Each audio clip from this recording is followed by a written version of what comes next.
Hello and welcome to Spurs Kings TV. It is Marlon and it is Monday and it is time for the Monday pitch. But today with a twist, we still have VAR court because that's what you all come for. But we also are leading up to the transfer deadline day today.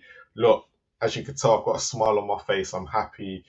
Brentford obviously lost to us yesterday, so I'm in a good mood today. And Spurs are actually trying to sign some players. What the hell's wrong? This is not a good day for. This is a great day to be a Spurs fan, but Levy is trying to do everything he can, but we're still not with him. And to help me, Chris, Spurs win, mate. Look, we can come on first. Happy. It's been about 2 months though. I think you brought people on in happiness order, and I think this might be the first time I've ever been on first. Maybe. That's the way it goes, man. That's the way it goes. Look, when Spurs win, we've got to live it up, mate.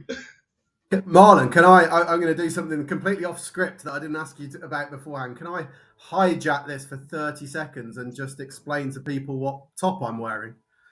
This is you probably can't see it, but it's the charity top that I'm running the half marathon in 4 weeks' time for a charity called Legend on the Bench. So it's a suicide prevention and a mental health charity that has Ozzy Ardiles and Mickey Hazard as ambassadors. Mickey Hazard's nephew unfortunately took his own life a few years ago. So yeah, I'm running the Brighton half marathon in 4 weeks for that. So if anybody, I'll put the link in the chat. But if anybody was kind enough to go and donate a bit of money to that would be lovely.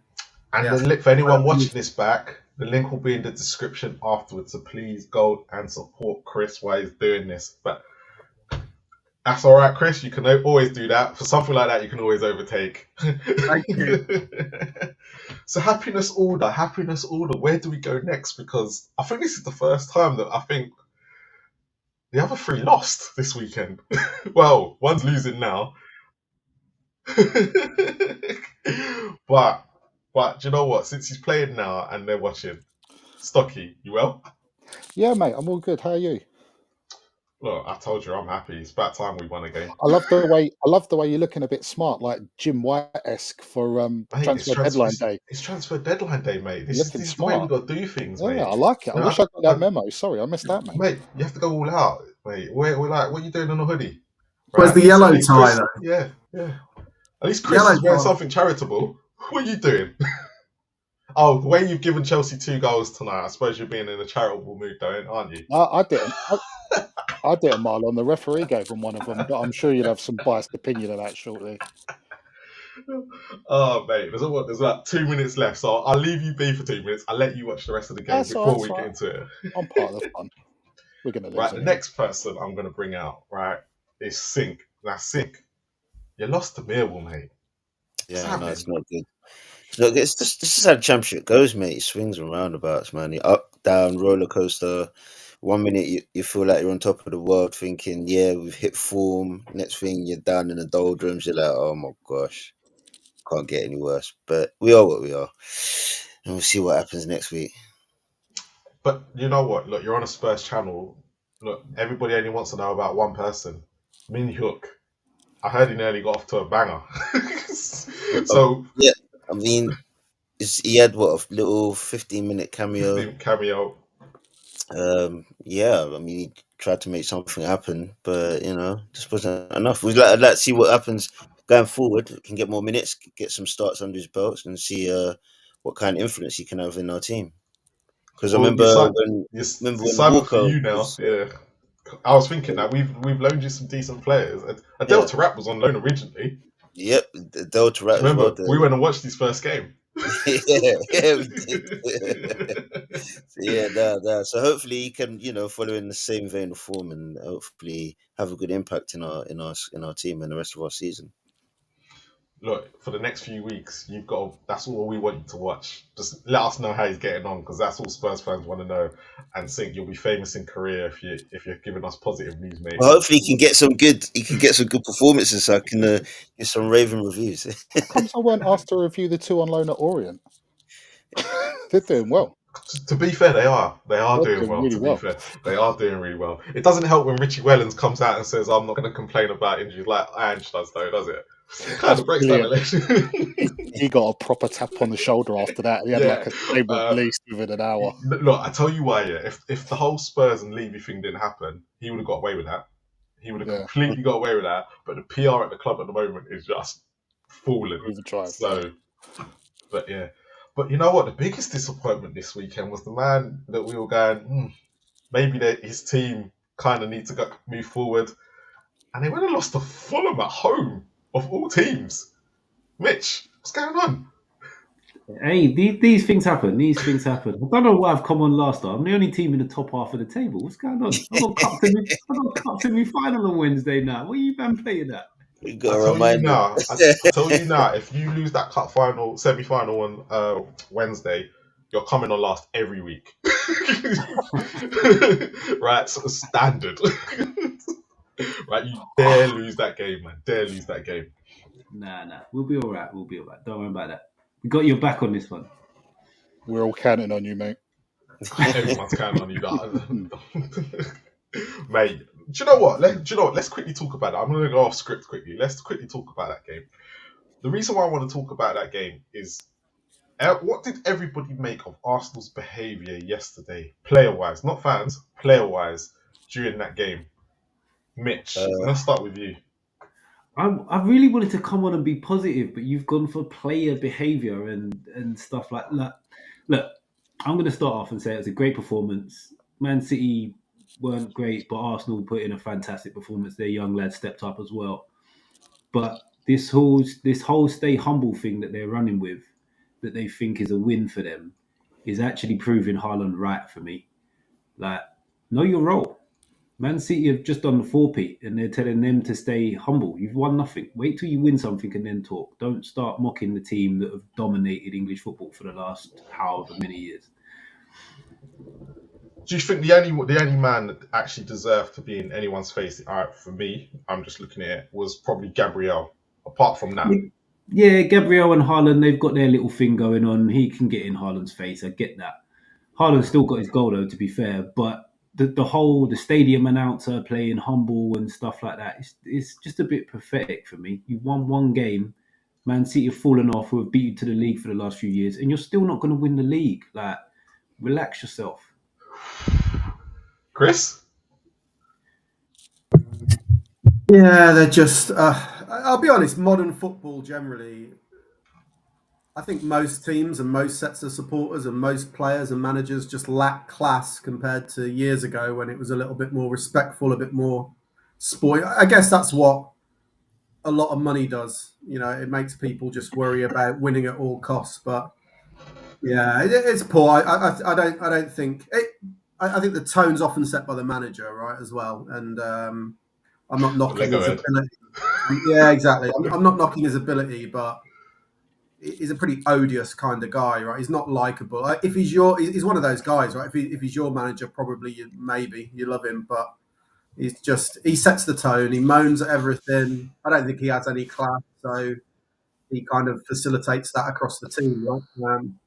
I'm not knocking them. Like, I'm a Tottenham fan, so anytime I say anything negative about Arsenal, it's going to seem like it's bitter. But you know, I was praising Wanyeri and that fullback, whatever his name is, Lewis Skelly. Lewis Skelly, yeah. I think I can see things relatively objectively, but winning's great. But if you can win with class and a bit of decency, I think that's even better, right? And they're probably going to do neither. So there. Here's the hoping. Sing, I'm going to come to you. I'm going to let Stocky watch the last 2 minutes of West Ham Chelsea because I can see him at the corner of his eye. So you keep watching, Stocky. You can go on mute if you want. Nah, for myself, I like it, man. I like it. Nah, I like the whole attitude, us against them, siege mentality. You know, it's the kind of thing Mourinho would do, kind of thing Alex Ferguson used to do with United. It's us against them. I feel like you just named two teams, winners. Sorry, you just named winners. Yeah, so that's what they're aiming. Wait, is that not what they're aiming to do though? No, if you get there first. You get there first. Nah, forget that. You gotta embed the mentality, man.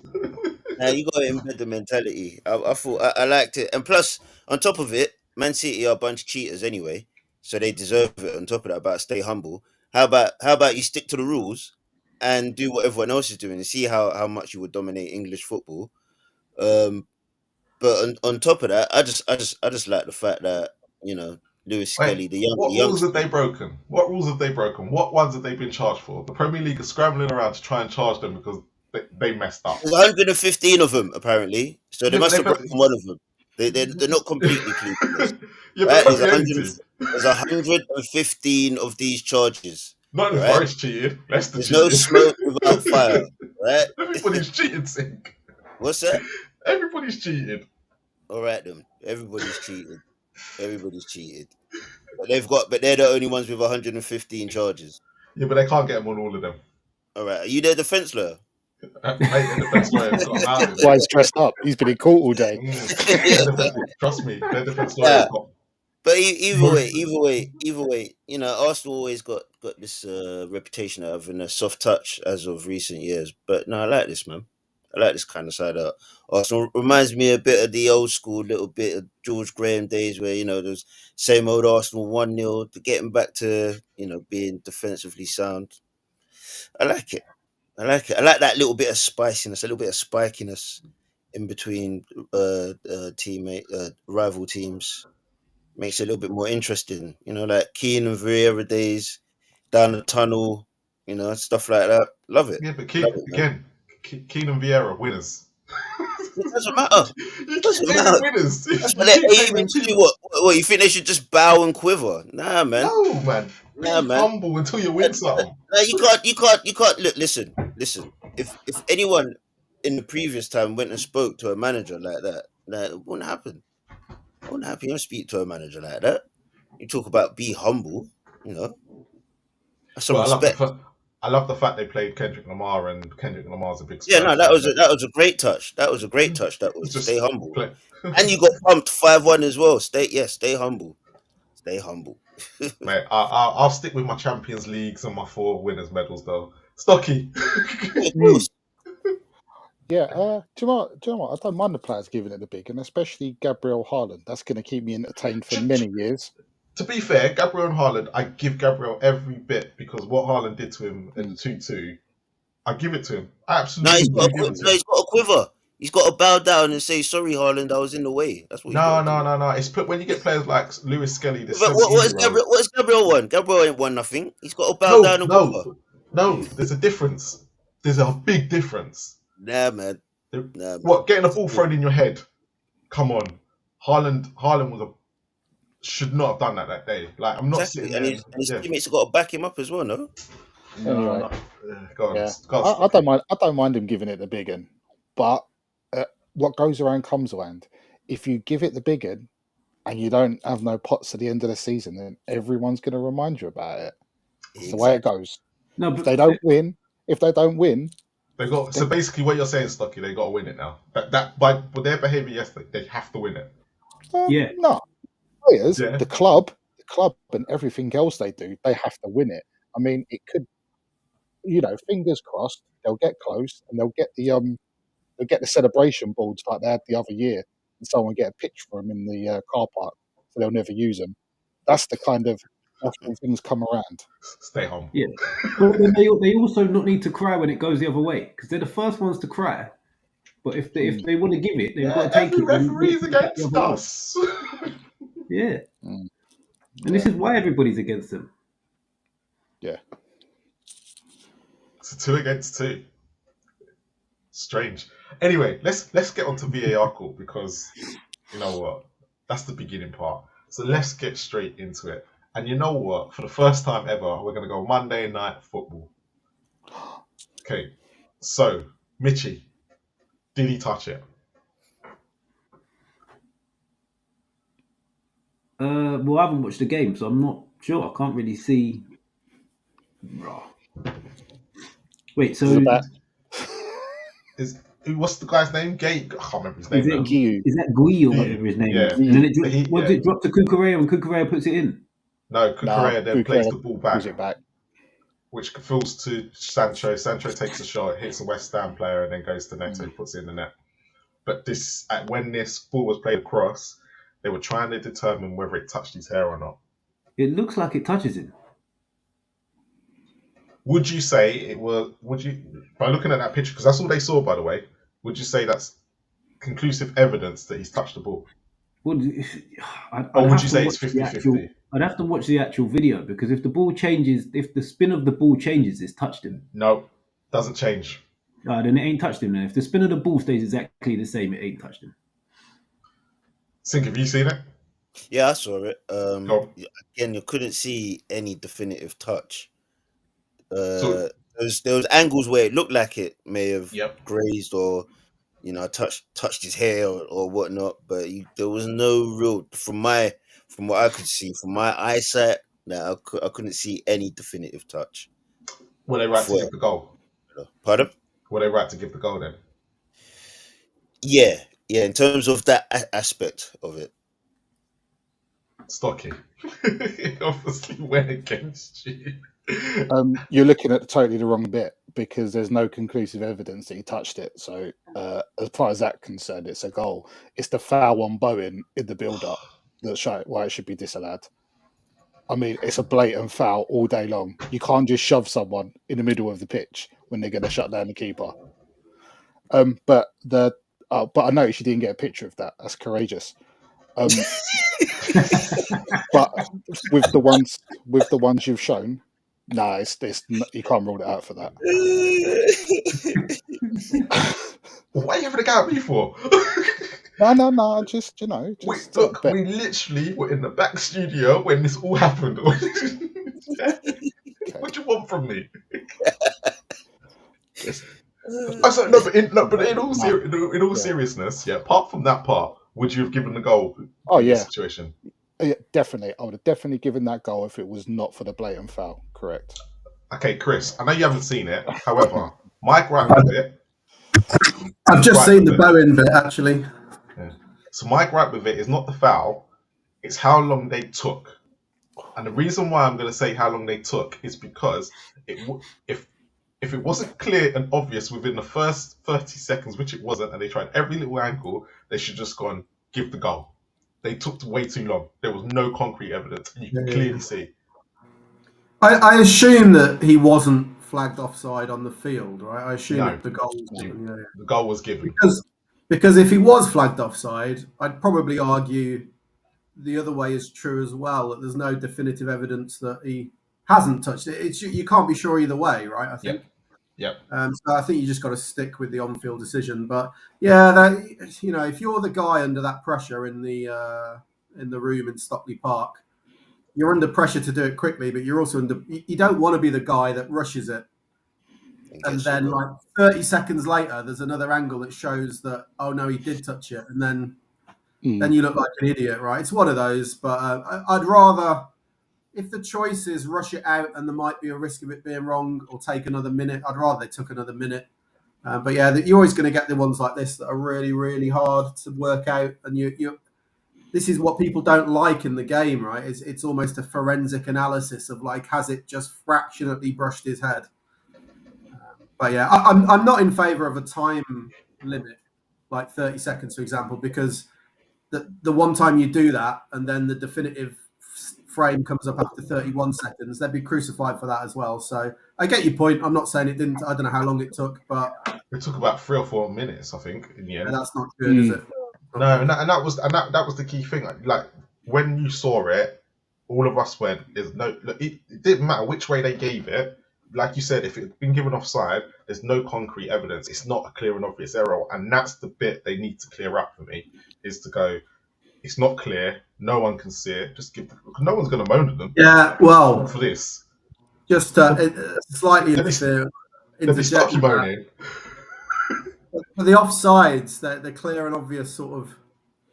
You've actually made a good argument for it, but technically it doesn't apply at all in offsides. They just talk about offsides being a matter of fact, right? Which I suppose it is a fact. Did he play it or did he not play it? But yeah, sometimes facts are hard to establish. Yeah, true. I give you that one. All right, so we all conclude it should have been given. However, it just took a long time, but it's due to the fact it's offside. Yeah. Well, let's make a concession to Stocky. I've just seen the Bowen thing. I mean, Bowen's fouled. There's not a question. You're not going to like what I'm going to say here at all. But I feel like the reason that's not given is that it's kind of off the ball a little bit. I'm not saying that doesn't make it a foul, But I reckon if like ball's right in front of Bowen and he does that, you get a free kick. The fact it's slightly off the ball and maybe out the view of the ref. Look, I'm not defending it. I think it's a foul, but I'm only trying to offer an explanation as to why that wasn't given. Mate, I agree. I can see why the refs not give it, but that means you can just go around shoving anyone if it's off the ball because it's not nearby. It's just it doesn't make. It's fine. Yeah, I mean, it's the world's biggest shove, but it definitely is. His arm. Oh yeah. Oh well, it's the big teams get decisions, don't they? They do. Good to know West Ham are not a big team then. Good that you're admitting it. Well, no, I've never claimed it. Never claimed it. I'll just go polish off that Europa League trophy. Sorry to give the most boring conference referee answer here, but the stats don't actually back that up, right? So the teams who've got some of the biggest decisions are not necessarily the big sides. So I know. Liverpool over the whole of VAR have got quite a few, but yeah, it doesn't always work out like that. Okay, let's get to the next big one. And I wasn't sure about this when I saw this, and I'm hoping that others are probably have seen a bit more clearer than me. So Aston Villa scored at the weekend against Wolves. However, it was given for offside, but it wasn't the guy. It was for Morgan Rogers, I believe, that was offside. But he didn't. I don't think he even touched the ball, did he? But he was offside in the original play. Right, which I believe is in this second picture here, where it's been given. Stocky, when you first saw it, did you think it was the right decision being made? This one, I must admit, I totally agree with you, mate. First of all, I was caught a little bit unawares because I was like, ball didn't play to him. Then on the second viewing, the only reason I could think is that where Rogers stood, it may have impeded the defender going out to the fullback that crosses it. That's all I could. And if that can be, if that goes with the law, then yeah, he's bang offside. But that threw me. Threw me completely. And I thought I knew everything. I thought I knew most laws, but completely threw me. Sink, where do you sit with it? Yeah, it did catch me unawares, to be honest. I'd have to agree with Stocks on this one. I don't know. I'm gonna have to sit on the fence. We're all desperately seeking Chris's guidance. Yeah, no, do you know what? And this is back. No, to be fair, Mitch will know as well. We can hear you, Mitch. Am I back? Can you hear me? Yeah, we can hear you. Just you can turn your camera off if you're having problems with the camera. To be fair, my whole laptop just went mad for a second there because I'm on my work one rather than my home one. Well, the same thing happened to me when we were starting the intro, so I don't know what happened. Just gone crazy. This is. Go on, sure turn. Has Chris had his say on this yet? No. This is what we were waiting for because it threw us completely. So I've watched this without sound, so I'm not sure who they've given offside. But if they give it to Marlon in the middle, no, because if they give Marlon off, no, they gave it for Rogers, I believe. Rogers, when the free kick was taken, it was really confusing to why they gave it. So the top picture, they've either give it for the guy that's blocking the right back, which I think is Rogers. Yeah. So, or if they've then give it when he's crossed it, it's because Marlon is beyond all the defenders. So as much as he's behind the ball doesn't matter, does it? The ball has to go backwards, or you have to be behind the second last defender. So that's all I can imagine they've given it for. But I watched it without the sound on, so I don't know what was actually given. But I'm guessing it's for the block if you're saying it's not for the cross. To be fair, I don't think the commentators really knew either, but they just said, it's been given, and then they kind of didn't explain it. So, Chris, over to you. I mean, it's given for offside, right? It's not for a foul at all. So you can see from the top still that the moment the ball's played, he is in an offside position. I mean, I've got a fairly clear view on it, but I've read opinions of others that a lot of people seem to have the view, although it's harsh, it probably will, when the independent panel look at it, be seen as a correct decision. Yeah. I can't see that as a correct decision myself. So the question really is, there's three things you can be offside for, right? So being in an offside position is not an offence. To be penalised, you have to do one of three things, which is interfering with play, which means playing the ball. He's not done that. The third one, I'll come on to the second one in a minute. The third one is interfering by a rebound where you're offside and the rebound comes to you. You were offside initially. So it's not that. So the other one is interfering with an opponent. So that's what he's been penalised for. I really don't think he does. Like, if you actually look at Semedo, the way he looks at the ball, yeah, the guy's behind him, but I don't think he's interfering with him, influencing him in any way. There's maybe the smallest brush of contact, but certainly not a foul. Has he actually I don't think Semedo makes any attempt to get out wide to, I don't know if it's Digne or whoever it is on the far side. I don't think he makes any attempt. So I don't think he's interfered with in any way. And you look when the ball goes in, you can't rely on player reaction to be 100% tell you whether it's a foul or an offence at all. But it's a pretty good guide. And Semedo, when the ball goes in, does nothing apart from show disappointment that they've conceded. It's just, I cannot, for me, subscribe to that being offside at all in any way. I'll let the assistant off, because when you're looking sideways on, like, it's really hard to know exactly where the kind of depth. So how much has he interfered or not? So the assistant's job, if he's not sure, is to put the flag up and say to the referee, he was in an offside position, and then the referee makes the final call over, is he actually doing anything worthy of being penalised? So I'll let the assistant off, but I don't think it should have been disallowed. I think for me, it's a poor decision. Interesting. Very interesting. That all of them, yeah. The fact that we're all confused and you've gone and said, "Oh my god, it should have been counted," because at first it threw me. It completely threw me, and I was like, "What?" So I was like, I can't see anything initially. I can't see anything. Yeah, and you've said, okay, again, with the rules, it does make sense, but they wouldn't. But yeah, when you've looked at it like that, I thought it was poor, but I thought, am I missing something? But yeah, Villa hard done by. Just a mistake. Do you think Howard Webb will come out and say that's a mistake, or do you think they'll sit there and go, no? I'll probably skirt that one underneath the carpet. Is Marlon not offside from the cross anyway? No. Am I missing something here? No, he wasn't. Rogers. Yeah, the cross gets cut back in the end from the far side. Ball still goes forward. Yeah, at this stage, but it goes forward. I think it's Digne on the far side is clearly onside. He runs down the line and then cuts it back to Marlon. Cuts it back, yeah. I don't think he does, but okay. I'm pretty sure the ball still goes forward into Marlon. Marlon's never in an offside position. In the whole of this play, Marlon is not in an offside position at any point.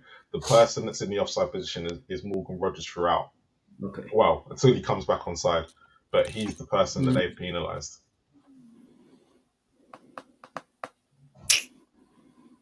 Next. All right.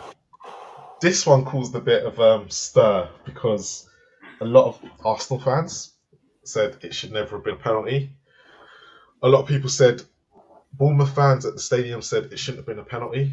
Liverpool fans at the stadium were confused, but everyone said actually it was the correct decision. Mitch, you're at the end. You start. Was it a penalty?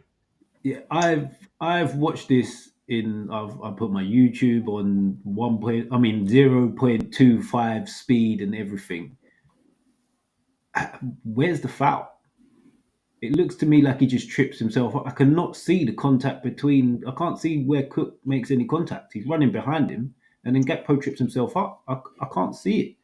And I watched it about 10 times on the slowest I could get it, and I can't see where. I believe it's clumsy. It's like Gakpo hits his foot against Lewis Cook's or something like that, and that's where the contact is. But it's really, really, really when I say minimal, it's like a coming together, and I believe that's the bit that they've tried to get away from and say it's not a coming together. There's intent there by Cook, hence the reason for the foul. And I was a bit, really? So basically, they've give a foul for Cook running too close to Gakpo and Basically, Gakpo's yeah. leg catching Cook. That's not a Look, foul for me. look, I'm It's a not cheat, enough. yeah. I'm It's a not a cheat when it foul. comes to Arsenal winning the league. I'll take this all day long. But in all seriousness, I didn't think it was a clear foul. But then people on the radio were like, no. And when I saw it back, I was like, it still isn't that clear. It's clumsy from Cook because he's got the wrong side of him. I don't think it's clearly a foul. But Stocky. I saw it.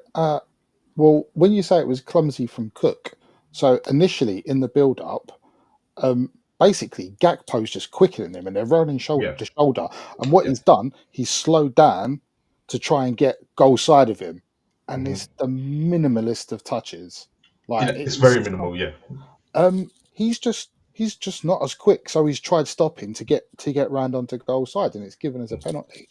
I think it is tremendously harsh. I'll be going more not a penalty than is a penalty. If they really found a touch, because I weren't going to keep looking here because I don't want to keep watching Liverpool get penalties. But Question though, I find it quite harsh. He's only just tried getting back goal side. It's not like he made an intent to stop him. So do you think because they've said it's a penalty that VAR have gone, it's not clear and obvious that it's not? I think the referee gave it straight away, and now from where the ref was, I can understand it because obviously he's going to be looking through Cook onto Gakpo. So, and when Gakpo goes over, he's like, "There's going to have to be contact." Yeah, and he could give it, and then maybe they've decided they've not found enough to overturn it. They've carried on looking and looking and looking to find a touch. But I watched a few replays on Match of the Day and watched it again earlier on, and it's minimal. He's unlucky. Sorry, no, that's all right. For me, it's an unfortunate one. Like you said, it's clumsy. And as a defender, once you allow yourself to be put in that position where you're this is what behind, I thought. Yeah. you're just allowing a question to be asked, and sometimes it's like what Stock said, it's a minimal. Like Mitch said, he couldn't even see it. But the mere fact that he allowed the referee to ask that question, did he? Yeah. Then that's it. And the thing is, as a manager, I'll be gutted. I'll be more annoyed at my defender for getting in that position. You know, I think that's where I sat with it. I think he's fucking quick though. Give him some time. time. 100%. He's quick. Yeah. But he's going to be quick. As a defender, you know Gakpo's going to be quicker than you, and kind of you've got the wrong side of him, and you're kind of fighting a losing battle. Yeah. But if it wasn't given a penalty, I wouldn't have moaned. But in this situation, I'm just going to ask the question: is it a good thing that VAR didn't overturn it? Because actually, they've gone with what the referee's decision is on field, and this is what everybody wants. I don't think that's a good thing at all because I just don't think it's a foul. Like on the referee's call where it's sort of 50-50 half, I just don't see it as a foul. Like if I'm the defender in that situation, I'm fuming if that's given against me, and if I'm the striker and it's given for me, I'm thinking, yeah, I'm a bit lucky there. No, the thing as a defender, from my point of view, like playing the game, like if I allowed an attacker to get that side of me, I know I'm in trouble. And that's the thing that I know that I can't be in this position. I've either got to go inside or run the long way around on the outside. Either way, I've got to give him space. If I run behind him and the risk of catching his feet whilst he's running, I know that I'm going to allow the question to be asked, even if I don't mean it. So I have to either go the long way around to try and get back in and get goal side of the ball, or go on the inside and risk going across him and try and get my shoulder to shoulder and try and get him back off balance. But being in that position, I know as a defender, I don't want to be there for that reason.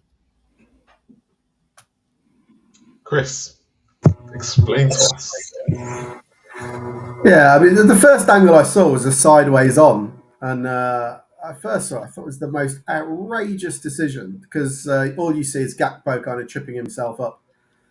And I still thought it was an outrageous decision until I watched it again on Match of the Day and I saw this angle. And what you actually see is you can see that the Bournemouth player does touch his foot. It causes Gakpo's stride to just knock out slightly. And that's what causes Gakpo to trip himself up, is because he's just made contact with his foot. So intent is irrelevant. It's just what's the facts of what has happened here.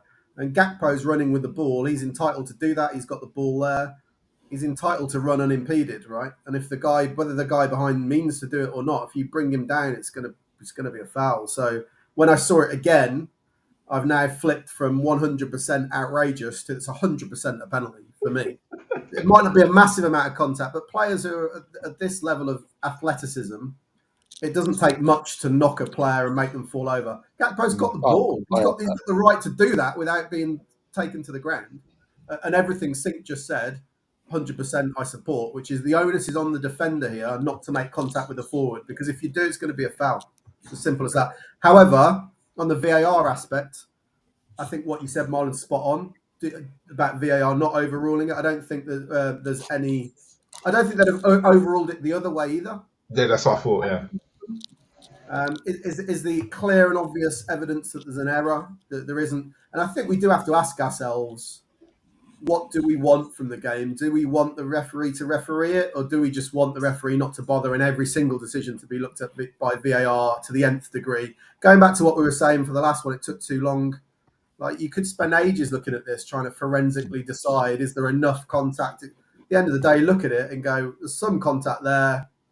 Is it enough? Well, that's really up to the referee at that stage. If there was clearly no contact and he just tripped himself up, it would have definitely been overruled. But because there's some, it's then down to the ref to interpret whether that should be given or not.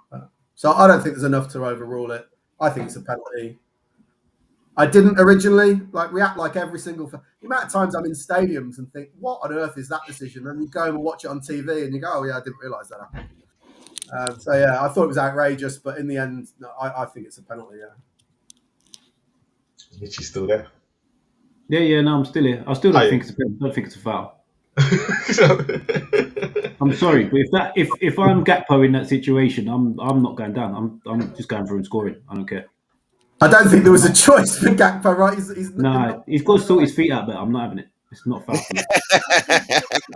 How can you sort your feet out for contact that you can't see coming because it's the guy behind you? Because of that extreme high level of athleticism you referred to a minute ago. He should be. I'm not having it. I don't care. There's not enough contact for this to be a foul for me. I'm not having it. Anywhere else on the pitch is not given, so it's not a penalty for me. I'm not having it. I'm sorry. I think it's given.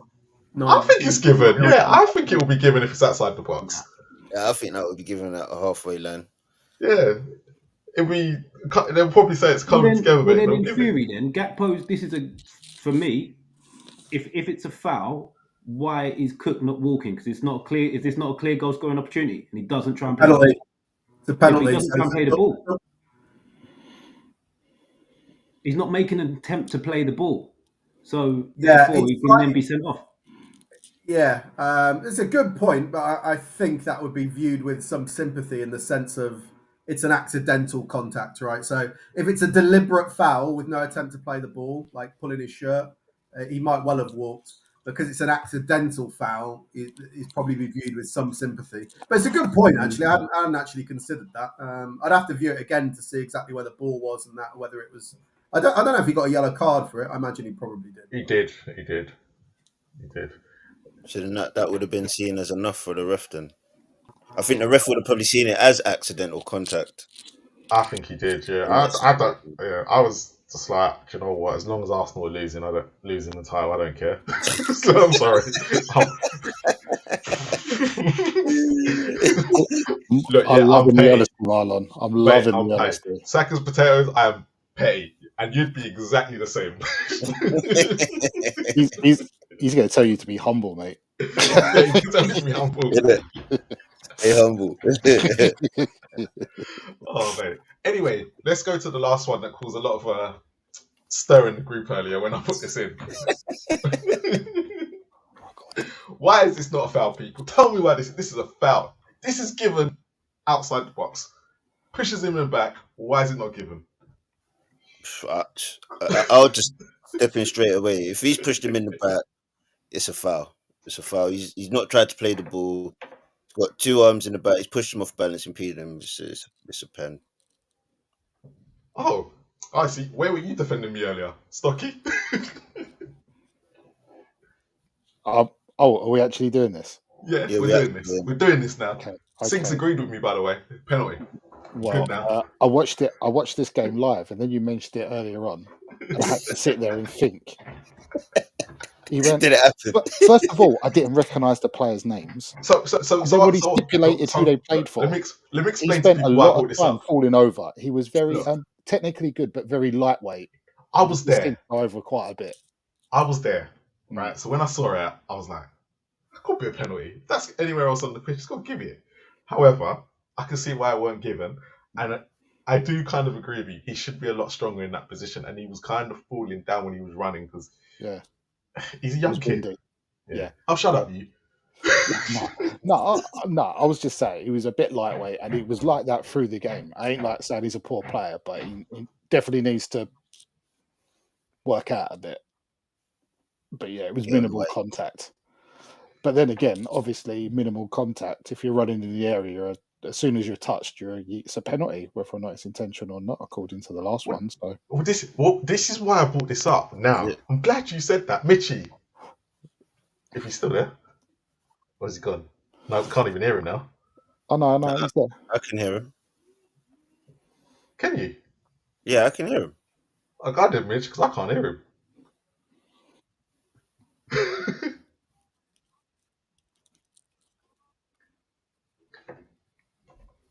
Can anyone else hear him? Yeah. Why am I the only one who can't hear him? Yeah, I can hear him. He's saying your decision's ridiculous. I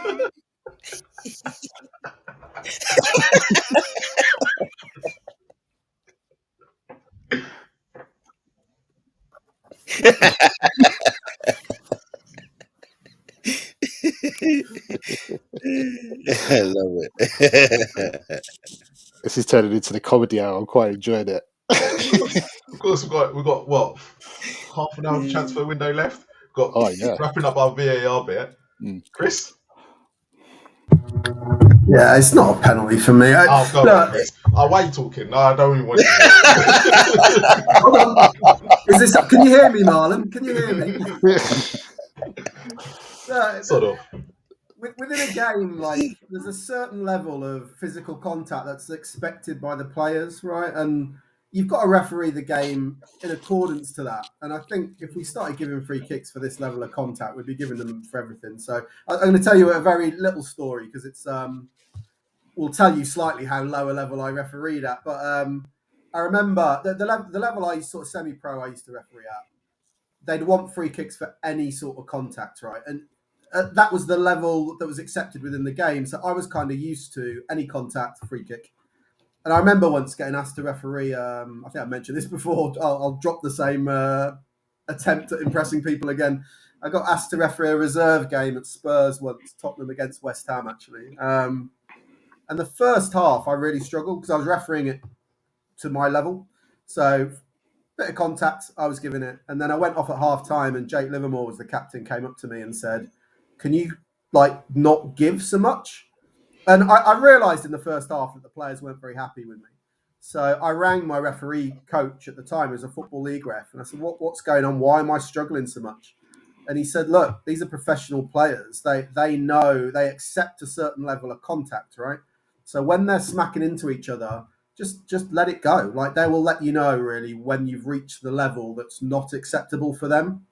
But just let it go because they're not expecting that kind of contact. And I feel like this falls way below the level of which most players would expect to be okay.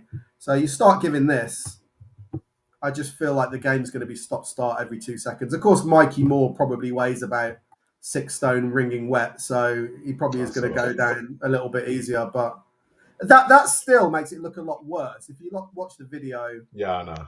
I just don't think there's a lot in it, really.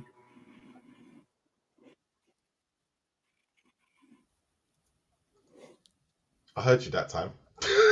Did anyone else hear him? Yeah, I heard him. You have to consider slightly as well that there is a level of upper body contact that's accepted, right, in the game. Whereas when you're running with your feet, I don't think there's really any level of contact that's kind of, that's just part of it. They're grappling for the ball. Like a foul's a foul, really, pretty much with your feet. But in the upper body, they do. It's not a non-contact sport, right? You can come together with your upper body and sort of shield the ball and grapple for it a little bit. And yeah, I just think it's a bit soft. Like, in all honesty, if it had been given, would it have been overruled? Probably not. But yeah, I mean, that's given against you. You can't be happy about that. I don't think. No matter, they lost anyway. Oh mate, do you know what? We ain't winning for another month now with me being cheeky this week. Anyway, let's look. There's 29 minutes of the transfer deadline day, right? So I wanted to go through some of the transfers with you guys, and go through what's been happening and what's going to be happening in this last half an hour.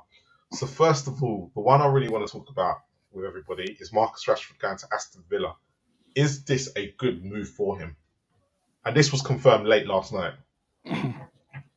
Anyone can start. I think it's a good move for him. Yeah, go on. I think it's a good move for him. I think he clearly needs to get out of Man United. I would have probably looked to go abroad, to just get away from everything and everyone in this country. Maybe he needs a fresh start.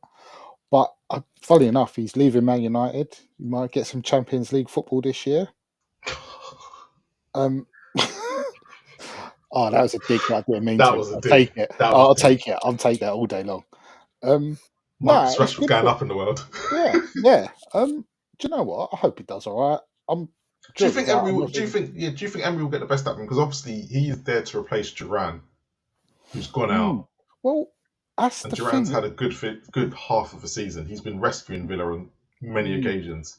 I think it gives them an option in two positions, because if Watkins needs a rest, you can play Rashford through the middle. Well, he's not particularly good hold-up play, but you can play him through the middle, and you can play him off the left. So I think it's all right for him. And more interestingly, Villa have signed Marcus Sal earlier on from PSG. Oh, come on.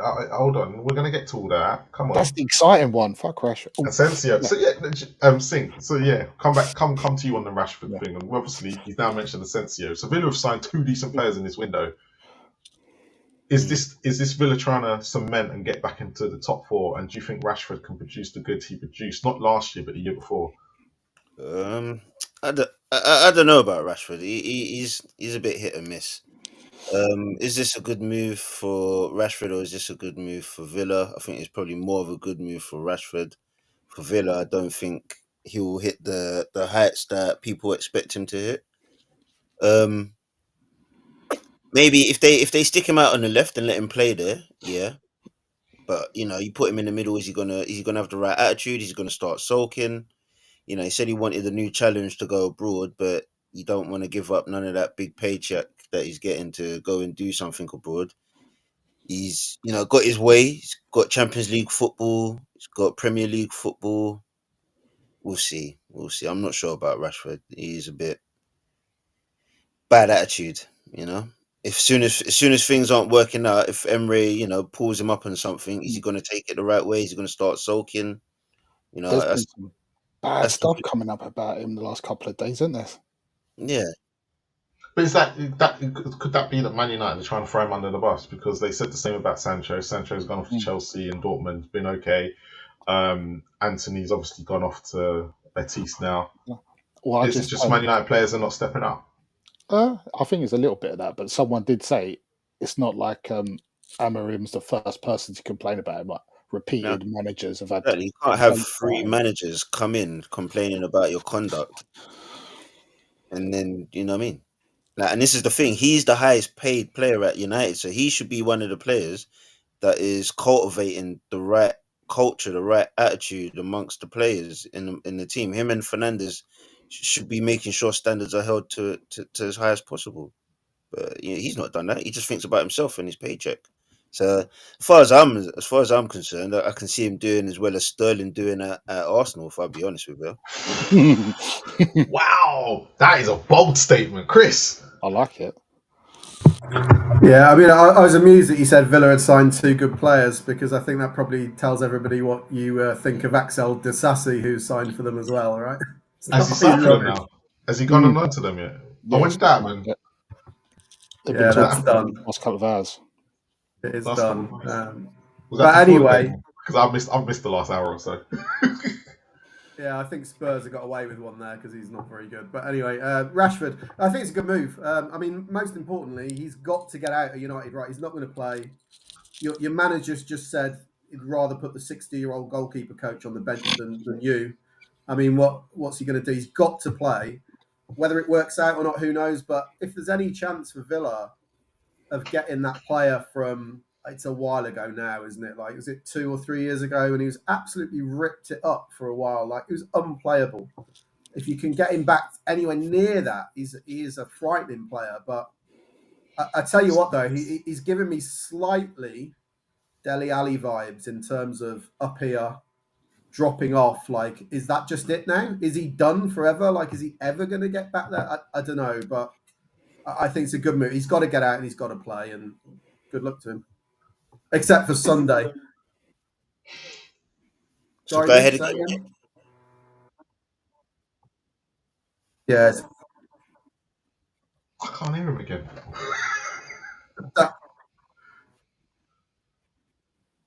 Yeah, Mitch is basically saying, is it Man United or is it Rashford? That's the issue. Well, this is my question. Is it Man United or is it Rashford, or is this the first time it's a bit of both? Because the other players have obviously come out of Man United and done slightly better. The one thing that you can say about Man United is that off the pitch, the backroom staff, it's not been good enough. It's a circus. On the pitch, the management. I don't know. I don't know if you can fully blame the management. Yeah, but if you listen to Man United podcasts and listen to Man United fans and what they're saying, the whole thing's a mess. It's not just off the pitch; it's off the pitch as well. On the pitch and off the pitch, it's just a complete mess. That's what I'm saying. It's not just off the pitch. Yeah. It is that. But what I'm saying is that on the pitch, it's awful. It's awful. No, which one of those players can you say are upholding the standards of Manchester United? I agree with that, but I like that Amarin's come in and gone, these are my standards. This guy does not meet my standards, and until he does, he ain't going to look in. I like that. Fair play to him. Yeah, definitely. I've said for the last few seasons, Rashford's needed to go. So when they had the chance to sell him to PSG, that's when they should have done it. Yeah, the problem's always the wages. He's on 375 grand a week. Like, who knows how much Villa are paying? Because they may be paying all of that. He's just not that caliber. And plus, but at that time when he hit, like, Rashford was on complete form and Man United were relying on him. No, but this is again back to Man United making desperate decisions. You're going to give someone like Rashford that big a contract, and he's not that caliber of a player. That was a period in their history, though, where they were giving out crazy contracts, right? When they brought Ronaldo back, he was on like 675 grand. But Ronaldo. But the thing is, Ronaldo scored goals. He contributed. Yeah, but he also made massive problems in the changing room the second time. But do you know why? Because the standards were so shit. Also, he just didn't get on with Ten Hag, right? So you got a problem. Maybe so. But the thing is as well with that, there was obviously the Mason Greenwood situation that happening, that kind of needed to happen so he could get out of the club. But you know what I mean. Before all of that happened, he stepped in the way of Greenwood's progression, and I just don't think he fit with what's his face's opinions. What's his name? Ten Hag's ideas. But then he needed him because he's the only one that was going to score goals. No one else was. And look how it's gone since he's left. It is. Yeah, I mean, the one thing I would say about Rashford as well, but for all the stuff that might have happened off the pitch, you just have to have watched him on the pitch at any point in the last couple of years, and you can't help but think, do you give the slightest crap? Like, he just looked like he'd no effort, couldn't be bothered. And if that's what you're getting at Villa, it's a really bad move for Villa. But if you can get him back at all, it's the same sort of thing with Como have signed Dele Alli, right? If you can get a fraction of the player that he used to be, maybe it's worth the risk. I don't see it's a huge risk for Villa. I bet you they're paying 20% of his wages or something, really low. So I think it's even that is too much. Well, we'll see, won't we? We'll see. Yeah, we will. So, have Villa had a good transfer window? Yes or no? Just a quick yes or no. Yeah. Yeah. So it gives them optimism, innit? gives their fans a little bit of hope that these players can come and add to the team. But and when you get new players coming in joining the squad, you always get that little bit of a little bit of a boost, and hopefully they can just live up to their potential. Right, next one I wanted to bring up was West Ham. So they've signed Evan Ferguson today, and Ward Prowse has come back. They've terminated his loan, but he's come back. Are these good moves for Graham Potter? Stocky, I'm going to start with you because it's your team. Yeah. Well, apparently Potter wanted Ward Prowse back. Yeah. To be honest, I wasn't sure he should have gone out on loan in the first place. I do think we lack a bit in midfield, and all right, he's not the quickest player, but he's still a decent footballer. So I'm very happy to have him back in there, and we desperately need a striker. Obviously, Antonio being that badly injured, although back in doing physio work and light work apparently, which is mad. Fulkrug looks like just done his hamstring so bad they don't even tell us an estimated time for him. Yeah. Well, we can come on to what's his fault with player injuries in a bit. And so Evan Ferguson's all right. It's on a loan. I think it's one of the few loans now where there's no option to buy. We're just loaning him for 6 months to see how it goes. So Brighton are all right, really, because they're not going to pay him. And if he scores a few goals, just makes him more expensive for someone else. So, yeah. Chris, I'm going to come to you on the whole Evan Ferguson thing, because obviously Spurs fans were waxing lyrical about him at Brighton and said we should have signed him. Not this year, but like last year, in the sense of, do you think this is a good move for him? Do you think this could be the catalyst for his career? I think it makes a lot of sense, right? I mean, with Potter, ex-Brighton, Ferguson, whatever. So I think that makes a lot of sense. So I assume Ferguson was there and playing when Potter was there, right? I don't remember exactly, but I assume so. So they know each other. He knows what he's getting. He goes in knowing what Potter's expectations are. So I think it makes a lot of sense. I mean, in terms of like Spurs, would you want him? The question mark against Ferguson, for anyone who's sitting here right now going, oh, we should go for Ferguson, you're just remembering the highlights of the things he's done well, right? But there's got to be a reason why mostly he's against failed Spurs. to break through. Well, there's got to be a reason why he's not made it through to a regular first teamer. So that would give me concerns. Yeah. But Potter, I think presumably when he broke through, maybe Potter was there at the time. I don't know, but they know each other, so it makes perfect sense. So it seems low risk. Like, so what? It's very different to Rashford, high profile. Maybe Villa are paying a lot of wages. I don't know. Ferguson's not going to be on a huge amount at Brighton, so West Ham covering that. What's the risk to West Ham here, really? If he comes in and he's shit and he doesn't play a minute, what have they lost? Oh, Jesse Lingard situation, isn't it? I suppose for them. I mean, Jesse Lingard ripped it up, didn't he, when he went on loan to West Ham? Unbelievable scenes. Evan Ferguson, West Ham have been looking for a striker. Is he going to be the guy to plug the gap? Hopefully, it's a good little fit for both. West Ham need a striker. Evan needs to get some minutes under his belt. I just hope it works out for them both, to be honest. Even Potter, he's gone into the real difficult situation. Just want a little bit of positivity around the club and get things going in the right direction. You see Moisey at Everton getting a bit of a bounce. See how long that can last. Can Potter get the same thing going? I think, and even today, watching the Chelsea game, for most parts of the game, West Ham looked pretty good, to be fair. They didn't look being bullied or out of place or looking like a relegation candidate.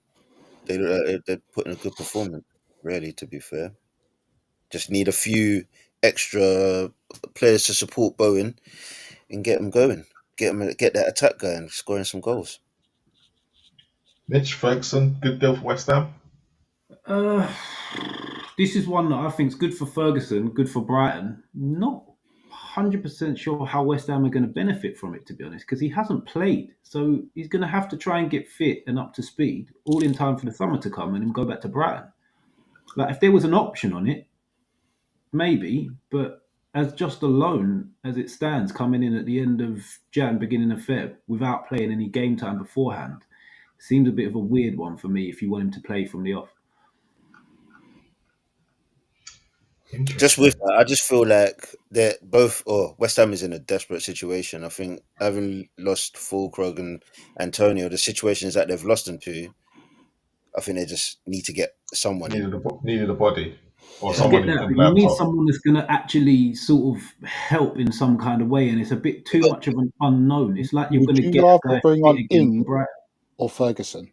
Ings Yeah, or but the Ferguson? things as well, I think West Ham needed the no obligation. I think they Mm. just need to get a body in because I don't think they really wanted to commit in terms of financially to the Yeah, but type if you've of. got an option rather than an obligation, then Yeah, I know, but that's the thing. If they had the option that they actually wanted, I don't think they would want to commit financially right now because Yep. they would even more. Whereas in the summer, there's a little bit more leeway in negotiation. I feel. yeah, but then if there's an option at the end of the loan, say you go in and go right, he's coming on a loan, but there's an option to buy him in the summer for X amount. You get to choose yes or no once it gets to the summer. At the minute it gets to the Oh summer, right, the loan ends and nothing happens. yeah. But So I just don't see without maybe that why it it just benefits us. wasn't a target for them. Maybe.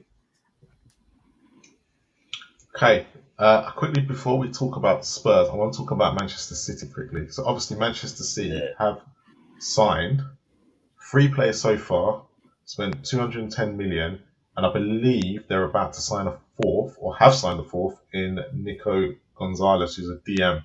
So they've signed Mamouche, Gonzalez, Kushnov, and Reese. Do Manchester City prove if you need to go plug a gap, January's not really that hard of a window. I know they got smashed yesterday, so it looks even worse that they've gone and bought these players. But they've gone and spent 210 million and dropped it like that. Is this proof that you can actually just go and buy players in January if you have the money? Well, if you do the planning. Well, yeah, if you don't follow the rules and bend them how you want, so you Exactly. can do it in the future, then yeah, of course. I But have to agree you with want. Simple. It's almost like like when you're a championship manager and you could do the cheat code to have unlimited funds. It's a bit like that a little bit. Yeah, Newcastle could cheat if they wanted. Yeah, if they wanted, but they're trying to we play can't. by the rules. That's why I respect what Newcastle do. Yeah, but the rules haven't technically. Look, again, the rules haven't technically been broken. They've seen a loophole like Chelsea did and got round them. It's the Premier League's fault for creating stupid rules. Of course, it's the Premier League. So it's not cheating. It's the Premier League not knowing. It is cheating. It is cheating. How can it be cheating when it's not? If it's cheating, then because it's there's 115 charges. That's why it's cheating. There's 115. Yeah, but they're not going to get charged. You keep saying 115, but they're not even been charged for one yet. And we're there's now more into it. In fact, there's actually more than 115 charges. Yeah, but they had to get rid of them because they have no substance. Because the Premier League is stupid. I'm going to throw it out there. The Premier League are foolish. Yeah, of course. In all of this, they weren't cheating. Well, Chelsea cheated. Yeah. Why does it even matter then? What do you mean? Why are we seeing this? Why you're sitting there bagging Man City, but Chelsea have cheated for years, right? So why is it even necessary? Didn't Chelsea receive a punishment though? Didn't they get a transfer? No. No, I swear they was. Had a transfer. In a hotel to themselves. Say that again, Mitch. They had a transfer ban a little while ago when Lampard was had a transfer ban a little while ago. I had something in it. Was that not more to do with the Russian money though? But yeah, that was more to do with Russian money than cheating. But they have since sold a hotel to themselves, which is just ridiculous. Yeah. Irrespective, all this cheating stuff, it's all very well. But do you think Man City fans or Chelsea fans really care when you go, oh yeah, all those Champions Leagues and Premier Leagues that you won while you were cheating? They don't care. They've won them now. It's too late. Exactly. They don't care. They don't care. You only care about the cheating when it's not your team. The thing is, I got billionaire owners. We've all got billionaire owners, and we could do what City do if we wanted to, but they don't. They choose not to. They choose to follow the rules. You need to get that Briatore back, mate. He was. Oh, mate, he was. Do you know what? The Mattel family. They were the ones. They were absolutely diamond. They run my club beautifully, and then Briatore came in and then sold it to Fernandez. And then that's where everything went wrong.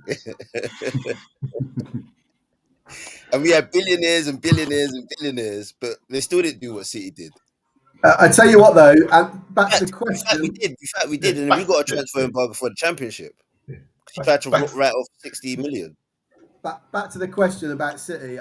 I'm going to say Villa show you that, because we talked about the 3 they brought in today, but they also brought in Daniel Marlon. They brought in that fullback, was it Garcia, the Spanish fullback? So they brought 5 players in, which I think shows you if you've got a bit of ambition. And they've used the window, right? So they've used it. And you haven't got Lange. Well, yeah, exactly. That says a lot. But they've used the window well. They've got rid of Diego Carlos. They got rid of John Duran. I don't know if there's anyone else they've gone. So it shows if you plan for it, and you can use it to your advantage. Whether Spurs have planned for it or not, it doesn't look good, does it? We never know what goes on in the background. But Tottenham look today like the drunk guy at the bar at the end of the night, just going around wanting attention of absolutely anybody. Right? Just saying, no. Just hoping that someone's going to apart from Tell, he looks like the woman. You're an average looking man. You go up to the good looking woman. You're like, come on, do you want to dance? She goes, nah. Goes around and all the good looking men go, nah, we don't want you. She comes back and goes, do you know what? I'll take that dance now. And you know what I think the difference is, though? Call me a cynic, but I think the difference is we sat down with Tell and said, do you want to come and join us on a permanent or on a loan with an obligation to move in the summer? And he was like, absolutely not. And then we're like, do you want to just join on a loan and you don't have to play for us after that? And he's like, oh, yeah, go on then. It's all right. As long as I don't have to join on a permanent deal. To be fair, and while we're talking about Spurs, we'll go on to Spurs now. To be fair to him, he only wanted a loan no matter what. He just wanted Manchester United, which for me, out of everything, why Manchester United? Like with all the clubs, he must have supported them or something because they're a mess. Did he watch the weekend and go, actually, if Spurs are probably in a less of a mess than what Man United are? We are. I don't know about that. I think we are. Man United should not be. I think Man United are in a slight bigger mess than we are. I think your analogy was slightly off, though, Marlon. Both in Europa. What's wrong with Tell? The analogy should have been that the bird you look at in the nightclub, but you're not quite sure if she's decent or not. So you've got to try and get her out before the boys see, because you're actually not quite sure. Before the lights come on and all that, and you've got to disappear before you realise that it's not a good idea. Because at the end of the day, it's a loan, but how good is this guy? He scored like 11 goals in 2 years, yeah? So I believe, not this season. This season's not really been great for him, but I believe for what Spurs need and the way he plays, it's what Spurs need. Like, we've got Brendan Johnson, Timo Werner, Son, who's aging, and Mikey Moore, who we're now relying on, but he can't play more than half an hour without showing his true potential. We're screwed. And Odegaard, who's injured, we've got nobody. We literally have nobody. Yeah, but I tell you what, I'd have a fiver now on at least one, if not both, of Tell and Danso having some sort of serious injury within the next 3 weeks or so, because it's just inherent to what we do. Don't say that. Van der Ven is said, like, I've seen it on Twitter a little minute ago, Van der Ven needs an op. So that explains why you was going for Gahey earlier on. So let's talk about Spurs, because you lot have obviously seen the desperation Spurs have had in the last 24 hours. Now, do you think this is partly to blame? Look, Spurs have had more than 30 days to go and get new signings, and all they did was bring in a goalkeeper at the beginning, who, by the way, was rushed 6 months earlier because of Vicario's injury. Right? So we were meant to sign him next season. But then we haven't done nothing for 30 days. All we've done is get rejected by Mawani. Can I just add something in? Yeah, go on. See, which players were injured leading up to December? How many players were injured leading up? All of them, apart from Drake Sheen, who's you haven't had 30 days. You've had more than 30 days. Since please, why are you rubbing it in for, man? No, I'm just adding context to what you're saying. That you need to be the thing.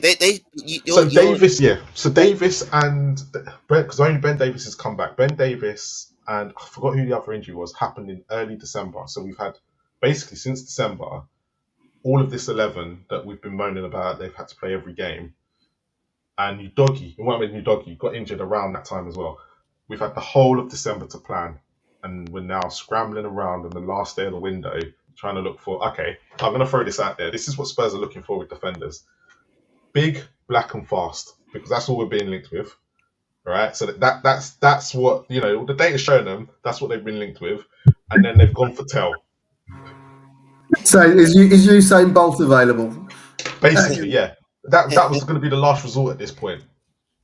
Because it's been Diassi, Danso, and there was one more. Tomori. Yeah, Tomori. Tomori was the other one. Yeah. And now we're trying to sign Gahey. Okay, admittedly it went in yesterday, the bid. Crystal Palace are never going to sell. This is like Newcastle wanted Gahey. It was Newcastle wanted Gahey, Mitch, wasn't it? Mm-hmm. Yeah. And got the bid rejected. And you're expecting them to go around on the last day. For you guys who are not Spurs fans, does this look like piss poor planning, or is this a case of this is typical Tottenham? It's piss poor planning. If you've had this many injuries before you even got halfway through December, by the time you got to January, you should have already had targets that you're looking to get in to bolster to the squad. But by halfway of January, you should have had at least 1 or 2 in. By now, you should have maybe 3 or 4 in. With the amount of injuries you got and how serious some of them injuries are, like it's beyond piss poor. Like it's really bad.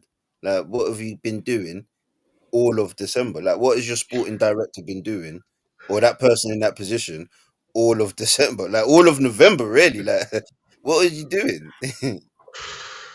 Mitch? Yeah, it's not great. When I saw you was getting Tomori, I was thinking, okay, maybe these guys are actually getting a bit serious now. And then that disappeared, and then the Gahey bid came out, and it's like, come on, that is definitely not serious now. But it all lies to be seen, because this Danso might come in and be decent, but if he's going to get run into the ground like the rest of them, his hamstring could pop, because if he's got pace and he's asked to sprint every minute or so, or whatever the hell they do, his hamstring's going to pop.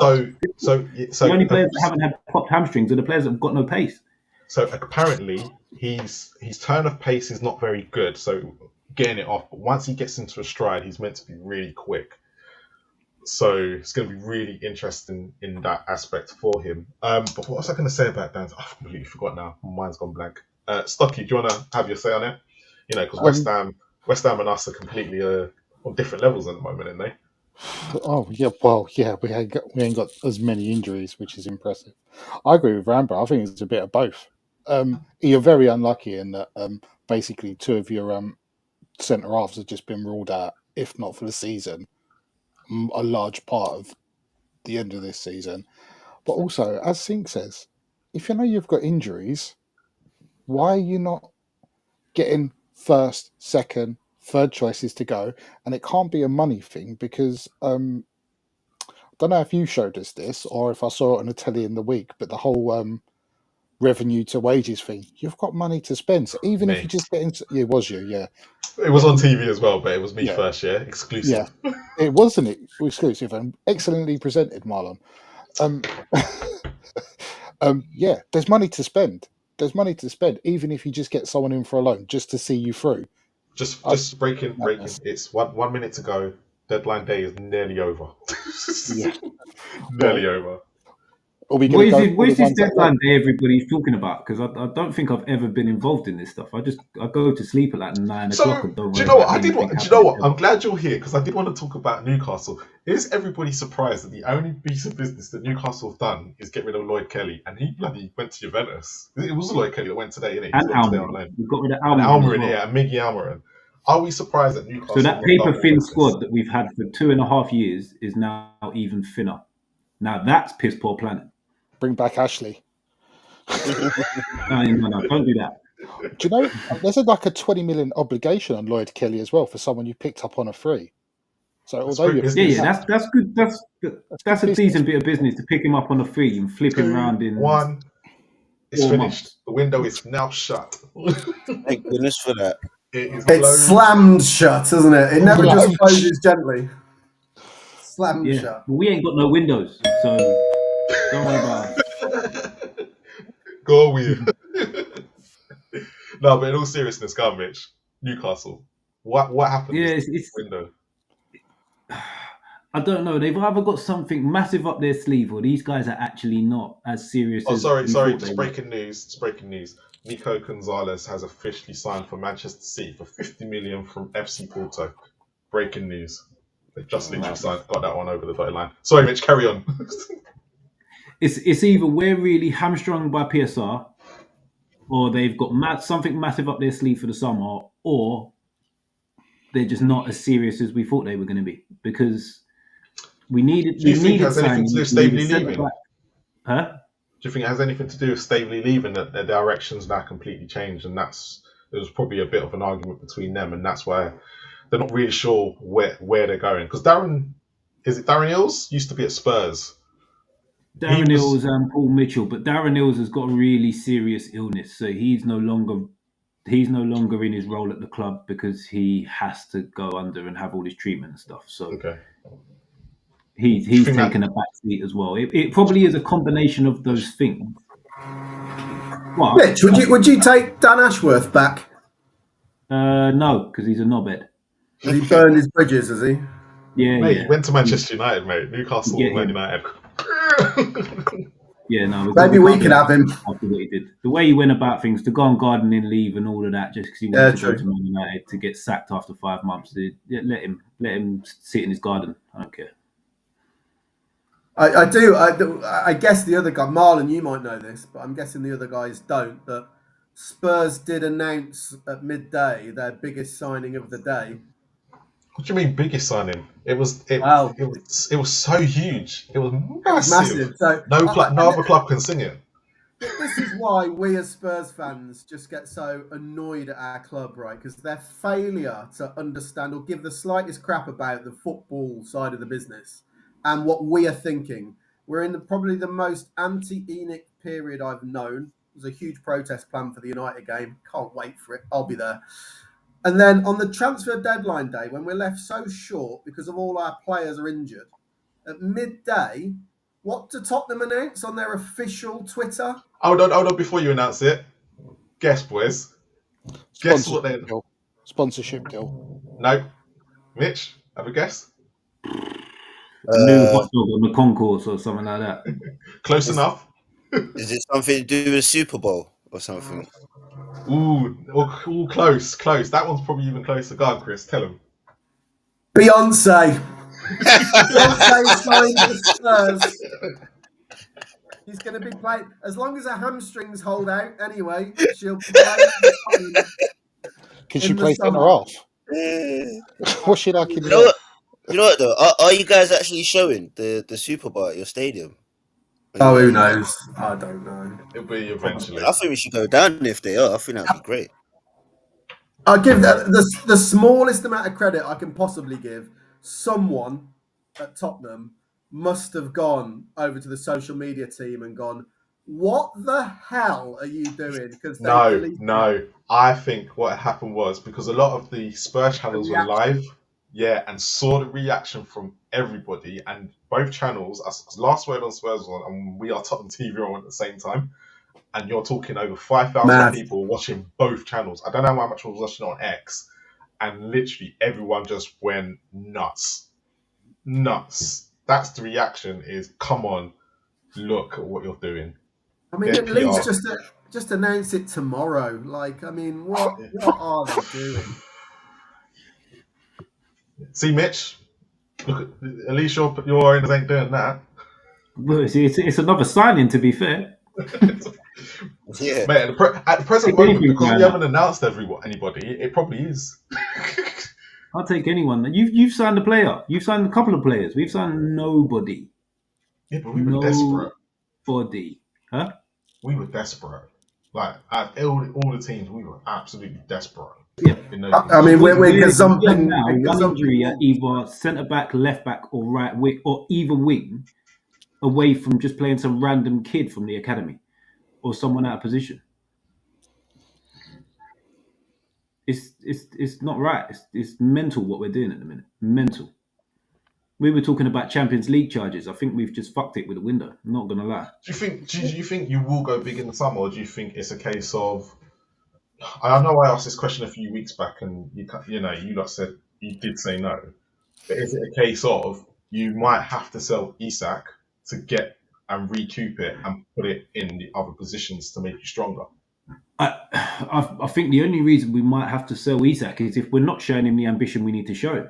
Because at the minute it's very underwhelming. I'm not going to lie. And unless our plan is marquee or nothing, then fine. If we sign a marquee signing in the summer, then I understand the process because we're signing a player on big money who will be on big wages. But if we're just going out and signing squad fillers, it's not good enough.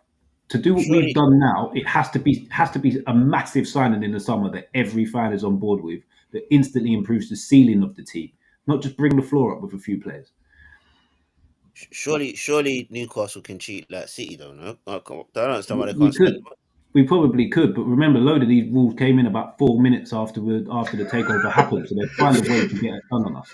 Daniel Levy was like, not letting this happen again. Yeah, 100%. They'll find a way to do us either way because these rules changed as soon as the takeover hit. So it wouldn't surprise me. Which is, I get why they're doing it, but there must be some money to keep the squads so we can rotate a little bit. Well, surely the PSR. Everyone knows that Newcastle have been very tight to the line, right? But as time goes on, that's a rolling 3-year average. So that it's got to give you some room at some point soon, right? The biggest chunk will drop off at the end of June. So the big money drops off end of June. So I get the feeling we're going to go big in the summer. It's just very underwhelming now that we're all talking about Champions League charge, and it feels like teams around us have strengthened slightly, and we've done nothing. We've probably moved backwards. Do you think, in all honesty, that you'll get the trophy? Like, thinking about unless you play Liverpool. The Carabao. Yeah. Do you think we win the Carabao still? I still think we win the Carabao. The thing is, though, I think that's like such a small thing to what you actually are right now. Like, it's a starter trophy. It's a starter trophy. Winning breeds winning, innit? Yeah, I'll be so focused on making sure that we're able to add to the squad because it's almost like Newcastle are just on the edge. What they need is like about 3 or 4 quality players to be actually like challenging for the league, genuinely challenging. If you got someone like Isak as well in the club, like with Isak there, I don't understand why you wouldn't be able to. I feel like there's got to be something that can be done to improve the revenue stream that you got in your club, even in the short term. So for me now, we like the plan should be come the summer is to sign someone like if we finish above them, of course, sign someone like Semenyo, someone of that ilk that instantly improves, that can play a few positions in the front line, that everybody looks at and goes, yeah, these guys are serious. And then if we then sign a couple of squad fillers from there, great. But we have to sign someone that raises the ceiling because we haven't done it for ages. Do you lot think you'll go back in for Gahey in the summer? And was it? I think we'll have a different angle from centre back. Gahey was because Botman was injured. I think we'll have a different angle from centre back. Okay. Like an unknown prospect. Not sort of unknown, but not like in the forefront, playing for England at the Euros, in the Premier League type. It won't be one of them type of players. It'd be someone who people like. It would be more like a Tomori, who's been off the radar for a little bit. That we could probably spend 30 million on or whatever he's going to cost, rather than spending 80 million on a Gay. If we're spending 80 million on one player, that has to be the attacker. It has to be the guy that replaces Jacob Murphy. It cannot be a centre back. Not for me. Look, I'm going to ask another question and just jump in when you want. But I want to talk about Liverpool and Arsenal quickly because basically they both signed nobody. Do you think Arsenal not signing a centre forward and a striker will come back to haunt them in this title race, or do you think Liverpool, because I'd say they probably have a much thinner squad, but they have more of the youth team to rely on, will come up short eventually, as they always like to fall off around March, April time? I think Liverpool. Sorry, just breaking news: Celtic have signed Jeffrey Schlupp from Crystal Palace. He's still signing that for Celtic. Good sign. Yeah, league winner. Premier League winner as well. Yeah, good signing. One thing that I would say about Liverpool is maybe they'll fall short in the Champions League, not bringing someone in. But I feel like Arsenal will maybe kick themselves in the long run, not having brought someone in. I think they just managed to get a little bit of good form, and I think if they had just added one or two players into that squad, it would just maybe give them a little bit of an extra boost going forward. But I kind of agree on the Liverpool point. I think on the Arsenal point is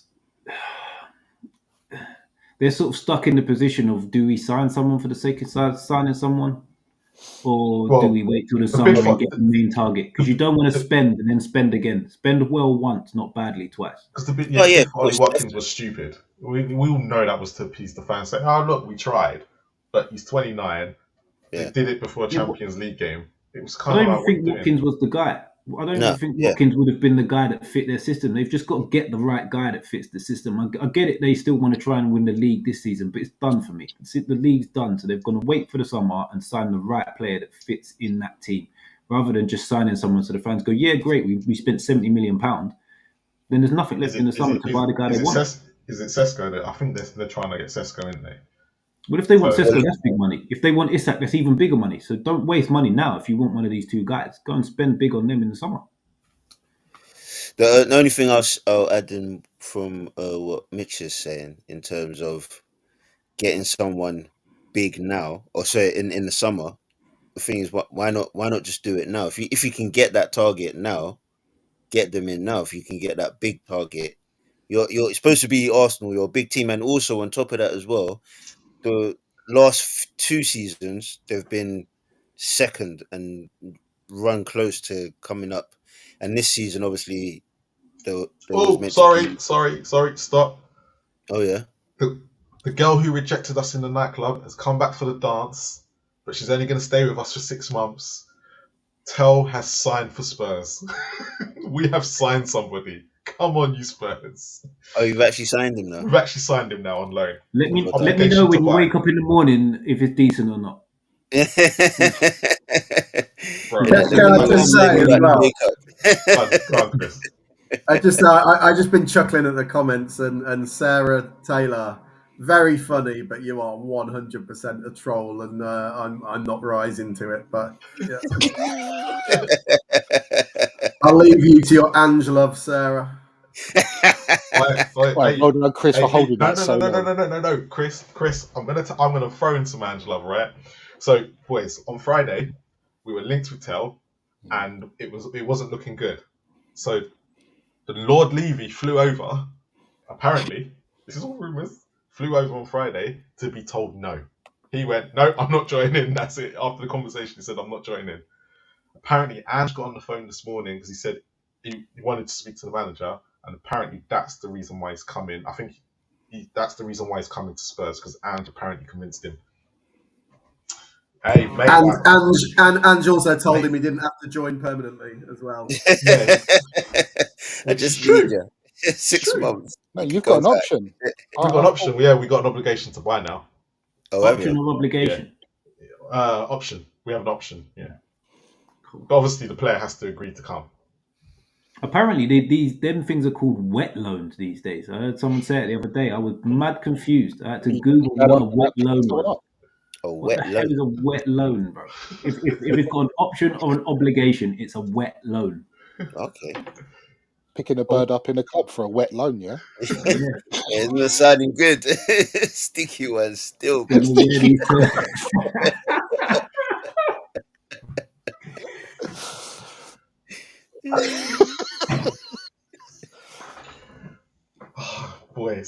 Boys, look, Spurs have signed someone. Who the hell were we talking about? Arsenal. The reason why I was talking about Arsenal and the striker was because, for me yesterday, Havertz could make it 2-0 and doesn't. And then he again goes and scores, which is probably the harder chance when they're always winning and they're comfortable. And why the reason I was asking the question, should they have signed a striker, is because Havertz is obviously the man who's going to play up front.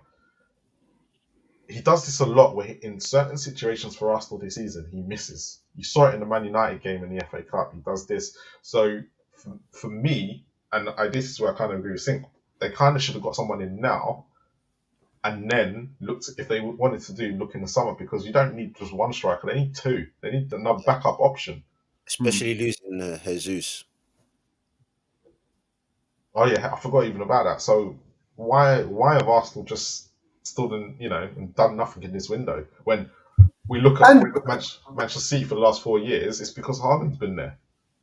How long does this go on for before Arteta really gets the chop?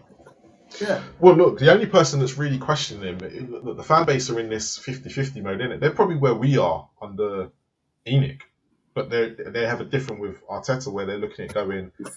They're seeing slightly higher in the table, but yeah, I get your point. No, but they're looking at going. We were eighth and fifth, and Emery didn't do a good job, and Arteta's got them challenging for the title. Where you get the old Arsenal heads going, hold on, he's not winning anything. He's not even getting over the line, and his football's crap, most of it, because it's all defensive.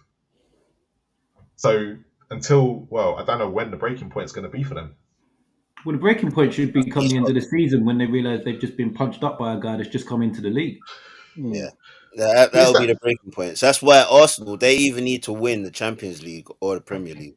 Oh, they're not winning the Champions League, mate. Then I don't know, this new format. You never know, man. No. Yeah, I know what you mean, but that. Yeah, but the last 8 is still the last 8, man. Last 8, yeah. Yeah, that's when everybody comes to life. Arsenal haven't got that. They ain't got that about them. Man. No, they haven't, and that's the thing. Especially not doing anything in the window and not bringing someone in. Well, this is this thing. That Havertz thing we were talking about. They had Jesus and Havertz, it wouldn't have been enough for me. Sorry. That's when the Havertz thing comes into play. You don't get the second chance. Breaking news: Ben Chilwell has signed for Crystal Palace. Oh wow! Yes, moved to Crystal Palace. Why? That's because Jeffrey Schlupp's gone out. But Tyreek Mitchell's gone. What? So Mitchell's still there, but Mitchell obviously Schlupp's gone out, so Chilwell's come in. So by a really slow left back when you play wing backs that need to be fast, that makes no sense. Hey mate, people are just getting bodies through the door. So yeah, Ben Chilwell has signed for Crystal Palace on loan till the end of the season. Do you know what? They might even play more of a left CB, you know, because Thingy's gone in it. But no, Thingy went back to Chelsea. Chalobah. Oh yeah, Chalobah went back, didn't he? Yeah, you're possibly right. I can't see him playing wing back. He's got no pace. He would get destroyed out there. Well, see what happens. Sorry, I cut you, but this is deadline day. No, I was talking about the last 8 of the Champions League. Havertz can't be missing that chance that he had. No, of course not. Can't be missing that, because he won't get another one. That'll be it. That's the one. You have to score it. That's why. But again, Havertz is a Champions League winner. He's done it. So is Timo Werner.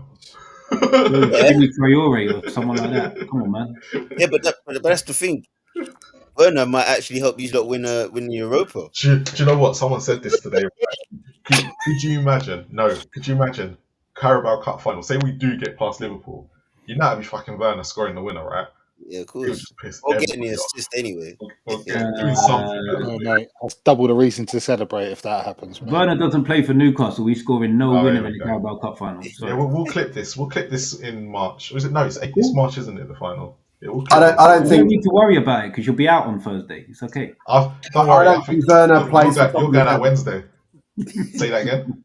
I don't think Werner plays for Tottenham again, because we've got to register these players. So to register them, some people have got to drop out. Only the Europa squad. You've got to register your Premier League squad as well. He's a right to be in the Premier League squad. Apparently, he just can't be in the Europa squad. I don't think we have 3 spare spaces though, do we? What, are you at your limit? You ain't at your limit. You got about 15 spaces. Europa squad, mate.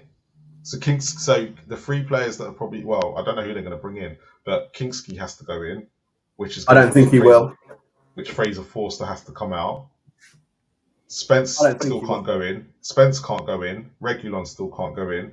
Tell will probably take Odebert's place in the squad. I think they're going to deregister Odebert, and Danso will take Werner. I think Spence has got to go in. I don't think he will. We've got no Van der Ven. Romero apparently not going to play for the club ever again. Oh, Dragoshin will come out. Dragoshin will come out now. Marlon, are you saying Spence won't go into the squad? Sorry? Did you say Spence won't go into the squad? The Europa squad. There's a Europa squad, not the Premier League squad. The Premier League squad we're fine with. It's the Europa squad we're struggling. Why would he not be in it? Is he not like He's not in. best No, yeah, but he's not in the Europa squad now. Because of the homegrown Because of the homegrown quota. Club trained players we really struggle for. Yeah, we've only got 3. No, 2 in it. 3. Is it 3 or 2? Which is well, you Austin need 4, and then if every one that you don't register takes down your yeah, we've only got 2. One, yeah, we've only got 2. So you can only register 23, yeah. Yeah, and we're at our limit. So Werner's going to come out. Dragusin will come out now. So that will be where Spence comes in. Who else is there? Odebert will come out for Tel now, and Kingsley will replace Forster. Forster will come out. You can only make 3 changes, can't you? So you can't bring in all of our signings and Spence. I think Spence is not going in. Spence is like our best player at the moment. I was going to say. But didn't Ange say yesterday? I know there's more context to it, but didn't he say he's only keeping the seat warm for you, doggy? Unbelievable. Did he actually say that? Right back. Surely he just goes right back. Your right backs are wank when it comes to defending. Yeah, but Porro plays. Yeah, it's going to be an interesting one because Porro's knackered though. Yeah. Porro's never had a break, and every time you watch Tottenham and you see all of that space in the right back area, don't think the right back's crap. Just think, where is the manager expecting our right back to be on the field? Do you know what's really funny? It's really funny. Everyone thinks that the fullbacks didn't invert yesterday. So Porro never, but Spence did. Although if you look for the winner, the second goal that Sarr scored, he overlaps, right? He overlaps that time, yeah. We should do that so much more. We should do but so much more. In the game, stuff's just nonsense. I tell you now, Spence was inverting all the time. Do you want to know what the biggest thing to the reason why he didn't get caught out? Benson Court and Basuma played deep enough, and Ben Davis was on the cover. Where Porro just couldn't do it because he had more in the first half, and it's just Porro, isn't it? Can you tell me, like Marlon, you're a Spurs fan, tell me when this inverting of fullbacks has actually been any good for us? I believe last season when Destiny Udogie was getting Udogie was batting up. Why, man? Udogie is rubbish. No, but he was getting. He was popping up in like the number 9 position. Getting and losing the ball times out of 10. Yeah, but that's not Ange's fault. That's not Ange's fault. The defender's there. It's just the defender's not good enough.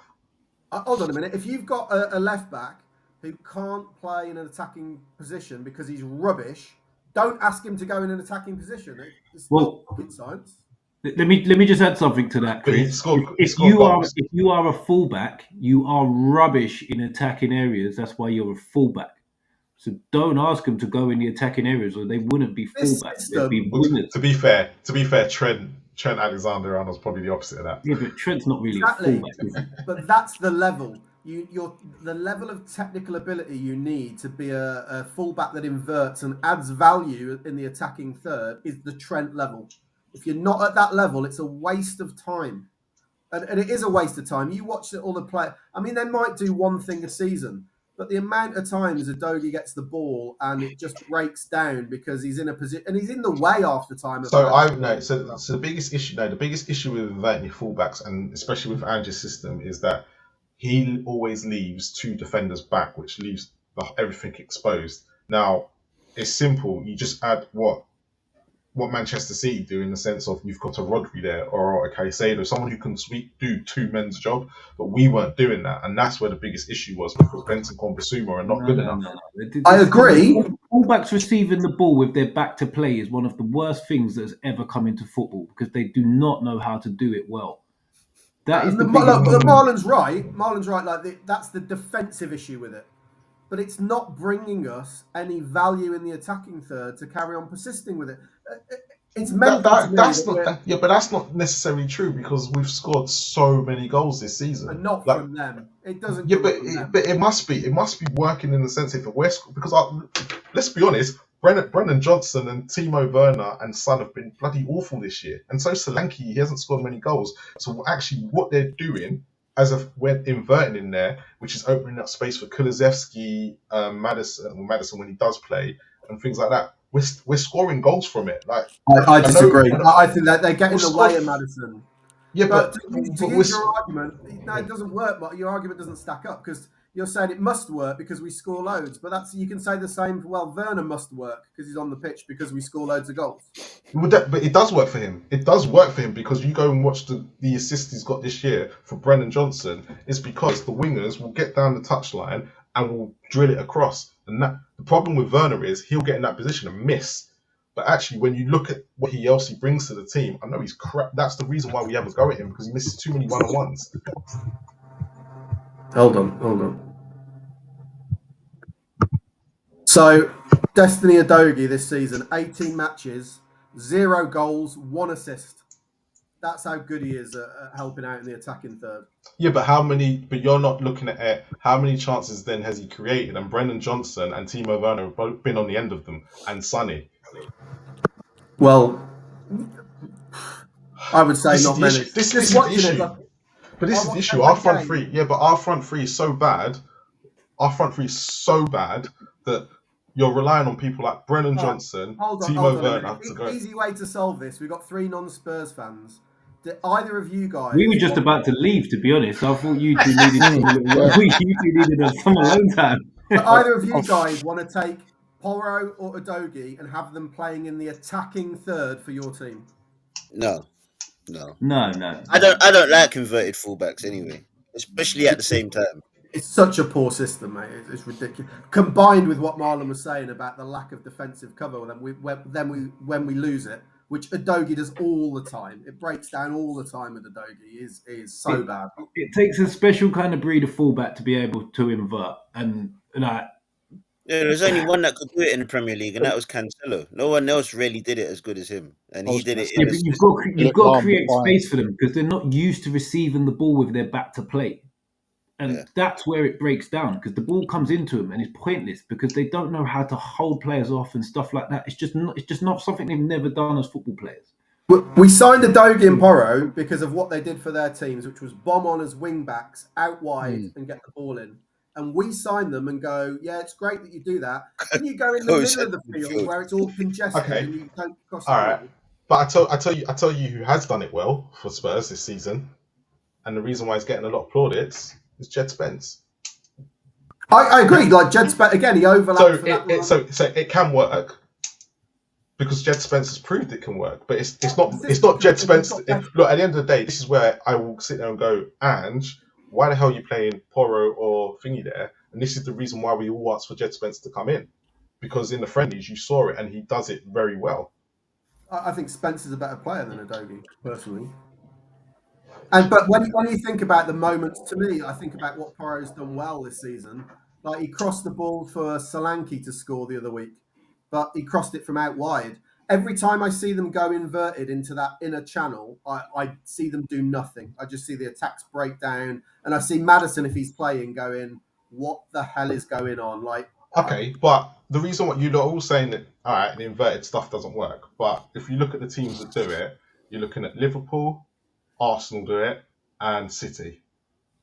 And they were the top 3 from last season. Marlon, look at the league table, mate. It doesn't work for us. Yeah, but it doesn't work for us because I'm going to use it as an excuse. We've got so many injuries in key positions. If you took Raya Saliba and Gabriel again, sorry, I'm going to go all sour on you and say it's revisionism. It's revisionism. Yeah, but it is. But look at how we were doing when they were fit. We were losing to Ipswich. We were losing. Yeah. But this is about the players that we buy. But if you took Saliba, Gabriel, and what's his name out of Arsenal, right? Admittedly, they'll be higher than Ange. Don't get me wrong, but they won't be sitting pretty in second. No, of course not. But you're saying that inverted. But you're trying. No. But the reason why I'm saying it to do inverted fullbacks is because at the end of the day, the 3 teams that are near the top of the table all play inverted fullbacks, so it can work if you have the players. You're not saying it don't work. But also, what you got to remember as well is that they invert one fullback in specific times. Manchester City, not so much. Manchester City do. Yeah, City have stopped doing it. They've had to stop doing it because there's no Rodri. Not into because there's no Rodri. So say that again, Mitch. don't they normally invert their fullbacks into more defensive midfield positions rather than guys that are charging into a No, 10 because and what they trying to get into the no, 9 they and do just know killing space? what used to happen is if you go and watch it, Rodri used to sit there in the middle, and Carl Walker and whoever was left back, might have been Ake or Gardival last year, used to come in and sit in there. But because Pep never left the two defenders exposed, he did on a few occasions, but he never left them exposed, which meant Rodri could clean up any mistakes coming through, and that's why Rodri was so good. Yeah. Because they had someone else to do it. I think you're No, confusing inverting the fullback with Manchester putting him City, into the space Manchester created. City used to invert it because there's a chance last year, and I never forget it because everyone was complaining that Ange was inverting and he inverted too. But Manchester City played West Ham at the London Stadium. It was 2-1, and I can't remember who it was, but they left and they left two at the back because the defensive midfielder went missing and Kudos went and hit the post. And everyone had said, see, Manchester City do it too, but they just don't get punished for it like Spurs do. And Manchester City do play it. And even Arsenal, to a certain extent, used to have Zinchenko way too hard, and Ben White used to be on the other side with Saka. They all did it. But Ben White doesn't invert. He doesn't. He stays out wide. Stays out wide, and Saka comes in instead. Yeah, they kind of rotate. So you got Ben White that stay out wide, Saka, and then Odegaard will kind of rotate in the final. Exactly. Third. Yeah. So it won't be the fullback that's inverting, but Zinchenko used to invert, and they kind of had to get rid of that. Yeah, I get it with Zinchenko, but they don't. And even Timber, whoever's playing left back, does it. You're gonna add something? No. I can't agree that they do it to the same extent. Yeah, I was just going to say with what Mitch says is that they do it within a structure. Yeah. Like in terms of when they're deep, when they're in their defensive third, you'll have one that will sit out, and then because even Skelly yesterday, he was going to the midfield. But this is the issue. You look at Spurs, there's no structure to it, so you're going to say it looks bad. Yeah. But when you look at the teams that have got structure to it, it actually does work. Because you've just got to have better coaches doing it. For good management. I just find that such a weird argument, though. You go into a club, any of these teams. I'm appointed QPR manager tomorrow, and I go, well, I'll just play the way Real Madrid play. I know it works. I don't have the players to play it, but the formation works absolutely fine. So I'm just going to carry on with that. But it's more about Ange's structure than anything. Because if you go and say, let's bring Arteta to Spurs or Pep Guardiola to Spurs, they're going to do better than Ange because there's a structure to the play. But what you're saying is, inverted fullbacks don't work. But I've given you examples in teams where they have a better structure than Ange. No, exactly. I've said our system at Tottenham does not work. Yeah, but you said inverted fullbacks. This is where the argument came from. But we're talking about Tottenham. Right? Fullback might work one at a time. The right one at a time. I'm not sure there's any system in the world that never ever works anywhere if you have the best available players. Yeah. Every system's got its weaknesses. It has to. Yeah. It's just the to go in and put a system in place that players cannot do, and not only does it play to their strengths, it exposes their weaknesses, which is what ours do. And just to carry on with it when your players can't do it and are exposed week after week, I think is absolutely disgusting management. I think it's ridiculous. I think it's embarrassing, and let's get rid of him. Hopefully, this conversation next week is who is the next Spurs manager. Fingers crossed. The problem is he had a really good week. He won in Europa, and he beat Brentford. He had a really good week. So this week he's got to get beat. And he won yesterday at Brentford because he didn't play his normal way. Wait, he can't. He's got to change it.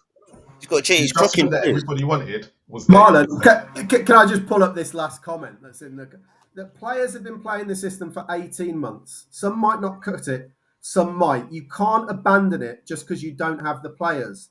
Like we are sinking down the league. What a ridiculous thing to say, right? Your team is the worst it's been for 30 years.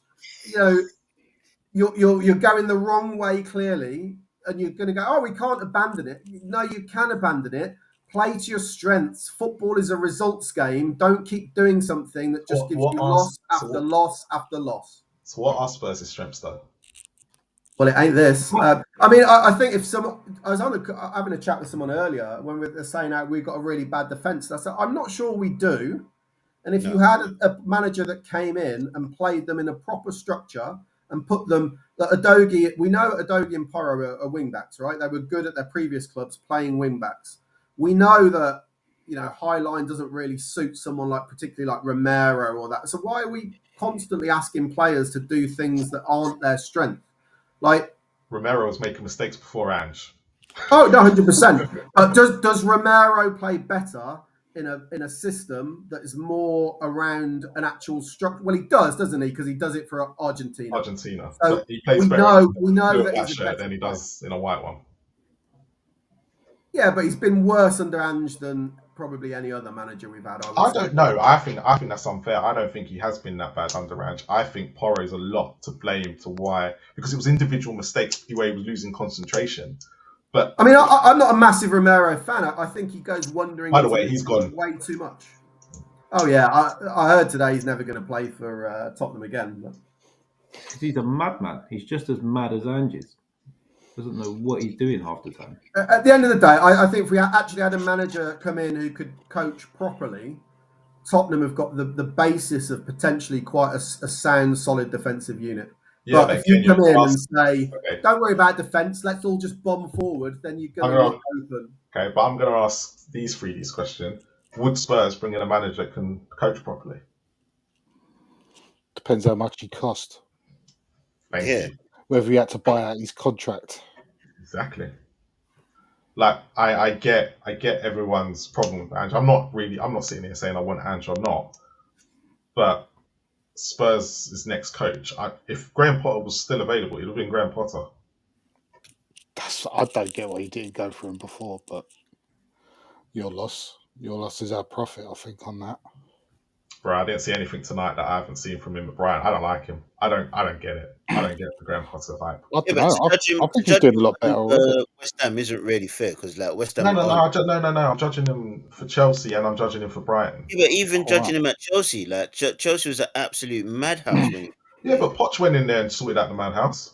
Nah, he didn't do great though, did he? Oh my God! Did you not see from January to May last year what he did? I thought he did well. I thought he was harsh. 2 games he lost. 2 games. One was to Arsenal where they got smashed, but no one else had done that. Poch is a good manager for me. No, but I'm not saying Poch isn't a good manager. I've always rated Poch really. Yeah. But I'm just looking at going. I wouldn't have put that on Potter after the big change of everything that had happened. You've got to go and sort. If you take the job, you've got to go and sort it out. And and again, I look at the Brighton situation. Yes, he set the foundations, but there was a period that Brighton hadn't won a home game for 4 months, and Brighton fans were complaining, and people were having a go at Brighton fans were complaining, and then they've had De Zerbi and what's his name since who've done right and completely done so much better than Potter. Has this guy really been that much better than Potter though? Which one? The new one? Has he really? The 7 there was a big blot on his thing. It's going to be interesting with this next year. People keep hitting Potter with his bat that he didn't do great at Brighton in the end. He got like De Zerbi did all right for it. He's gone. The new guy's come in and hasn't really been great at any point in time. It's only getting worse. So he's starting to hit Potter time, as I call it, where he gets to the second part of the season and Brighton goes. That happens to all managers though. All managers can come in and bad up a league for 4 months because no one knows how they're going to play. When you play the teams the second time, they know how you're going to play. The good managers then adapt slightly and keep going. That's why it'll be interesting. That's why it'll be interesting. Who? Villa are doing that. Yeah, that's what I'm saying. That's why they are where they are because their managers like to make certain changes, little tweaks. Yes, for me, Emery's a good manager. This is why Villa have gone out and signed 4 or 5 new players so that they can make extra little tweaks, which is why they've had a good window, which is why it frustrates me because Eddie Howe likes to make these little tweaks. We haven't got the players to make any tweaks. So we're easy to play against now. It's annoying. Yeah. Are you wanting God? I don't want him gone. I just want more players. We're still sitting in 4th, 5th in the league. I don't want him gone at all. We're going into, come Wednesday, we're going to be in another Carabao Cup final, 2 in 3 years. Do you know what? If they beat you, Mitch, I'm They won't. One, I'm going to Don't be worry about it. screwing, but two, Don't worry about it. They you're won't. coming up at you. We're gonna do what? Listen, we're gonna do one of two things on Wednesday night. We're either gonna score in the first 10 minutes and then wind them up for the rest of the game, or we're just gonna play 5-4-1 and not let them get shot on target. Going to be interesting. They've had 0 shots on target at St James's Park in the last 2 years, by the way. Well, you got to make sure that fortress stays the same.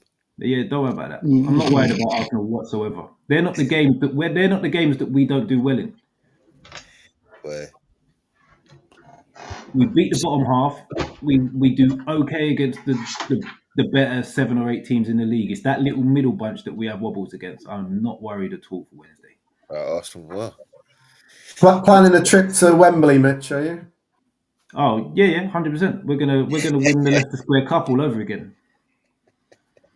Love it. I hope you get. I mean, not just because it's Arsenal, but I genuinely hope you get there because it's just nice, just to see some different teams, right? Yeah, different, yeah, man.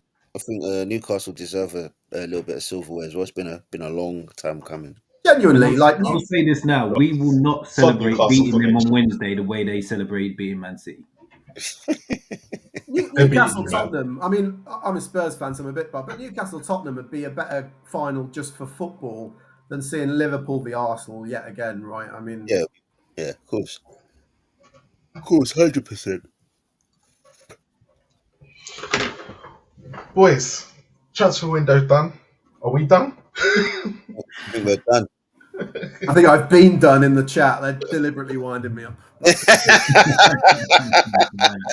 Wind him up some more. Wind him up. Every Monday he is here. Come back. Wind him up, right? Because he's a big hater. I reckon it's Marlon just has got these like pseudonyms and he's just winding me up. Great Andrews. We've got one each, Chris. Hold on. When you were on Savers earlier, did you tell them you were coming to do this? I don't know, maybe. Because that's where you probably like to treat it. To be honest, I went on there and I immediately had to defend the entire history of refereeing decisions ever since football started, I think. So Someone's got to do it. Welcome to Football Heritage TV. But no. It's been, look, we've been going for 2 hours now. We can wrap this up. There's been no more other signings that have been significant. West Ham are lost. Newcastle signed nobody. QPR got the best signing of the window in Hyuk. Yep. Right, so financially you're going to do well now. And Spurs finally won a game, as they say. But Chris, let people know where they can find you on the socials, mate. Yeah, just as it says, just at Spurs CC on Twitter. That's all I do. You might see me crop up here and there somewhere else, but nothing. I don't have my own channel, so I just get wound up. You can see what I'm like in the chat. I can't help myself, so best that I just come on here, just do my bit. When he's meant to be contributing to the show, he's too busy talking to you lot. Yeah, I'm trying to encourage interaction, mate. That's what it's all about. The likes and all of that. Get the clicks. Like, subscribe, and comment. Exactly that. Who's advertising the Owl Never Sleep? Was it Owl Never? Do you know what? I can't believe the Owl Never Sleeps. Never sleeps. You can go to that channel if you want, but I don't know what you're going to see there. What about your one, Mitch? Sure. Alternatively, you can tune into Where the Owls Sleep. The Owl Never Sleeps is so much better. That one has nothing to do with football, though, Marley. So there you go. Carry on, sorry. Yeah, so Sunday evenings, me and Stocky have been slacking the last few weeks, but we'll be back 9 o'clock Sunday evening. We'll probably do the best under 21 players around at the minute. That's going to be our chat this Sunday. Decent. Sync, still no socials, back here next Monday, yeah? Yeah, mate. I argued for Arsenal's case, yeah? No, just arguing for football's case. You know what I mean? That's a good old debate. Bro, do we know? Is the VAR? There probably isn't any VAR, right? It's FA Cup next week. No, there's no VAR. Yeah, there won't be on Saturday, no. Yeah, you're not going to do the show next week. No, we'll be back. Look, Tuesday, me and Ash tomorrow doing Ash Brighton's analysis. So we'll wrap up the window and wrap up the 2 games that we won, considering we're Levy out and Michael Dawson is wrong. It doesn't affect what happens on the pitch. Wednesday, Ash is back for Rivals, and then Thursday, me and Ash are in the studio doing We Are Tottenham TV this week. But we'll be back then. But as always, come on, you Spurs and Newcastle and West Ham, and keep me on. Oi, the lads.